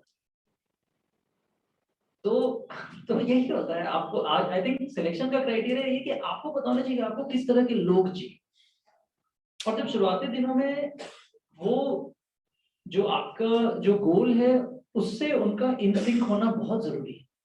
आप ये मान करके चलो कि वो आपके एम्प्लॉइज या आपके टीम नहीं है, एक तरीके से वो मतलब again in a way directly they are invested in the company.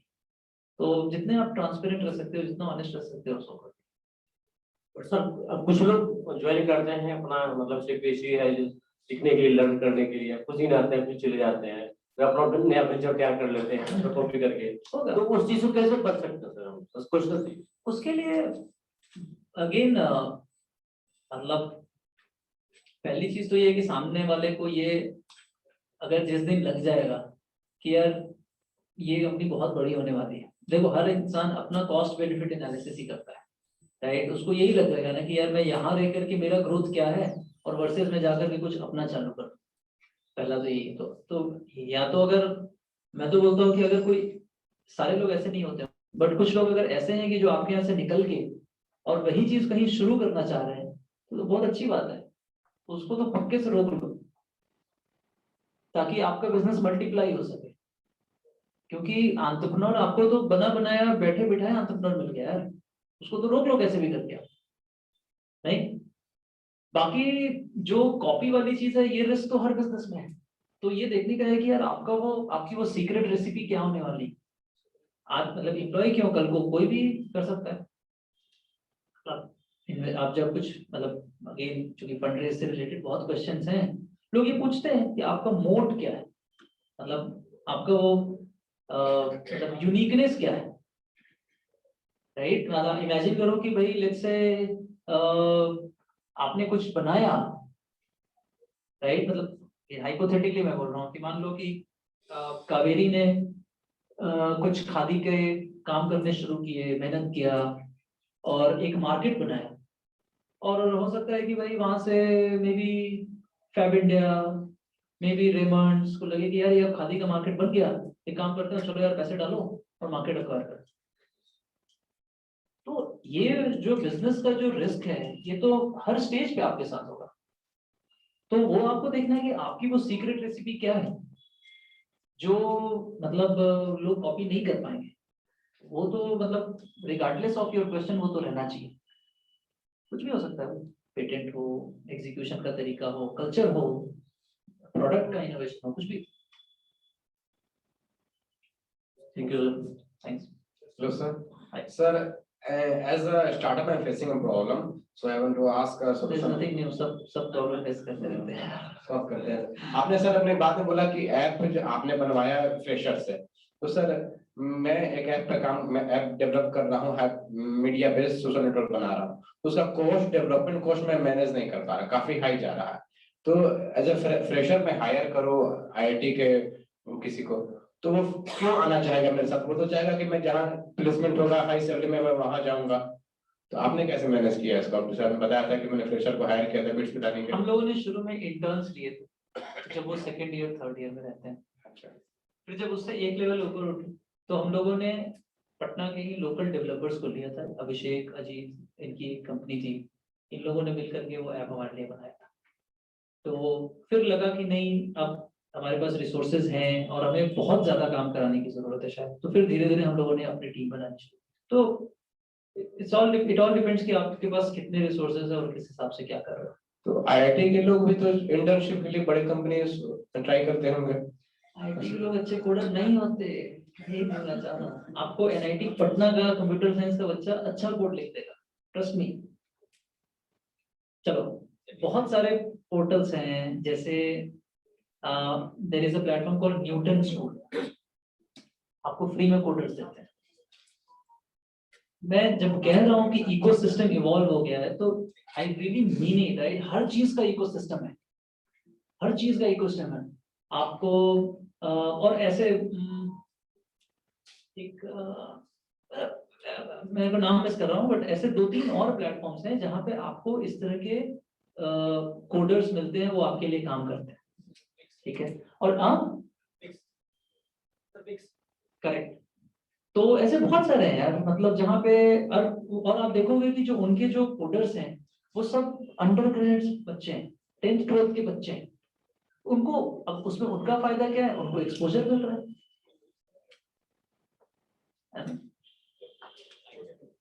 एक लास्ट पूछ लूं सर, बड़ा छोटा सा एक line. IITian means package. IITian जो होता है प्री कंसेप्ट नोशन है सोसाइटी में, फैमिली में, मेरा बेटा आईआईटीएन मतलब the father looks at the package he will be earning. आप IITian से एंटरप्रेन्योर बन गए, वो पैकेज जो आपके फादर ने ड्रीम किया होगा या आपने कहीं किया, अभी के एंटरप्रेन्योर ग्रुप में आपको सेटिस्फैक्शन मिल गई?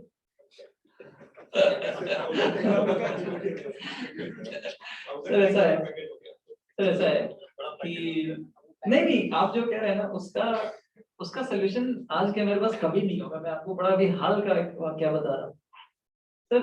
अभी एक मिनट आपको इंटरप्ट करते हैं। हमारे एक मित्र हैं जिनका बेटा हाल में IITian हुआ, कहीं भी किसी भी गैलरी में जाते हैं तो I am the father of an IITian, मतलब वो रेफरेंस देते हैं, इसलिए नहीं कि उनका बेटा IITian है, इसलिए कि आने वाले दिनों में इतना पैकेज आएगा। तो सर यही पे बात खराब हो जाती है। आपको नहीं पैकेज है, इसमें कोई डाउट नहीं, लेकिन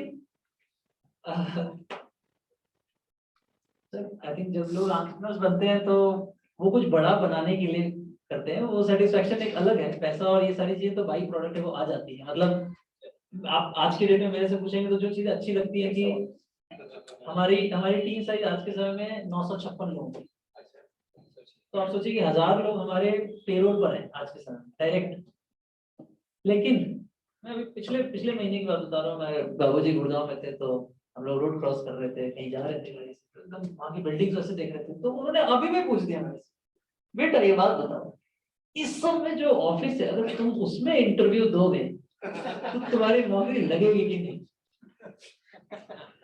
सर वो पेरेंटल कंसर्न है, it's not about package, it's a parental concern कि आराम की जीवन वर्सेस भागाभागी, it's not about package.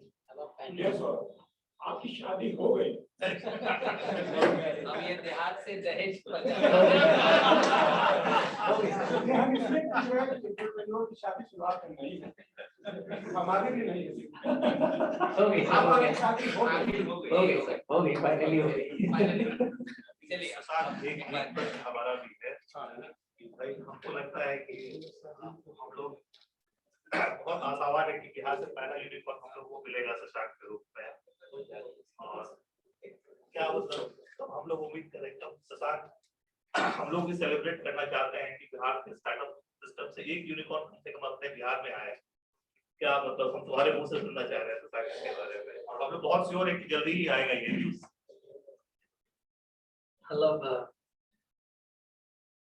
Sir हम लोगों को काम तो ऐसा करना चाहिए सर कि एक क्यों यहाँ से 10 यूनिकॉर्न है, क्योंकि स्टेट में भी पोटेंशियल है, और हम लोग जो हम स्टेट वाले हैं हम लोगों में भी पोटेंशियल है, ये हम लोगों को भी पता है। इट्स ऑल अबाउट कि हम इट्स ऑल अबाउट ड्रीमिंग, कि हम लोग सोचना तो शुरू करें कम से कम। तो आई वुड से अगर सोचना है तो सर सोचिए कि एक क्यों 10 यूनिकॉर्न।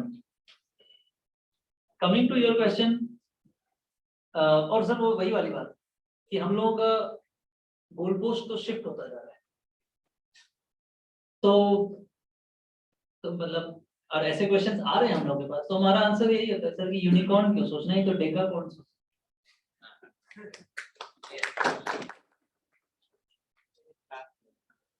जैसे as a ecosystem partner sir का ये था कि यूनिकॉर्न कब, अब एज ए स्टार्टअप हमारा है कि सर आप इन्वेस्ट करना कब शुरू करें।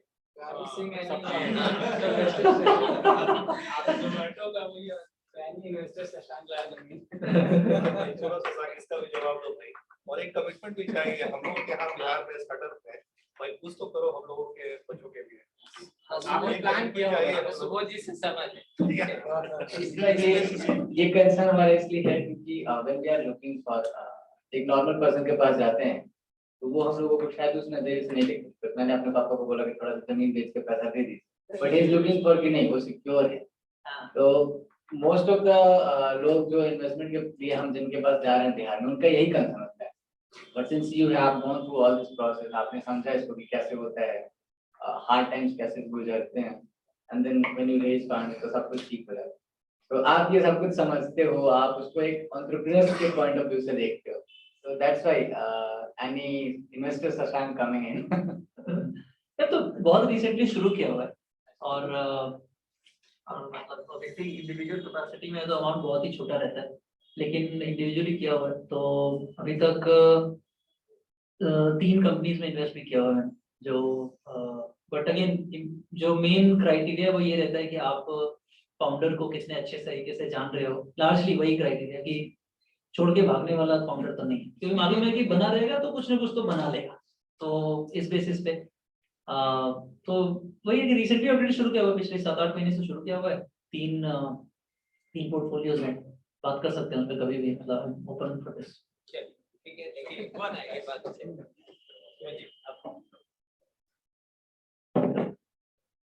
वेंचर टॉक जब से क्रिएट किया गया था, उद्देश्य यही था कि सेलिब्रिटी एंटरप्रेन्योर को ले आया जाए, सफल जो उद्योगी है उसको ले आके एक टॉक दिया जाए और बाकी उद्योगी मित्रों इससे लाभान्वित हो। तो मेरे ख्याल से आज के दिन वेंचर पार्क के इतिहास के लिए एक बहुत स्वर्ण अक्षर से लिखा जाएगा।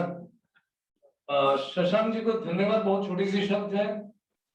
मुझे जो लगा, मुझे इतनी उन्होंने उनकी बातों से मुझे जो लगा कि ठीक है, सफलता धनराशि बहुत एक आवश्यक चीज होती है सफलता के लिए, बट विनम्रता भी बहुत आवश्यक होती है जो उनमें है।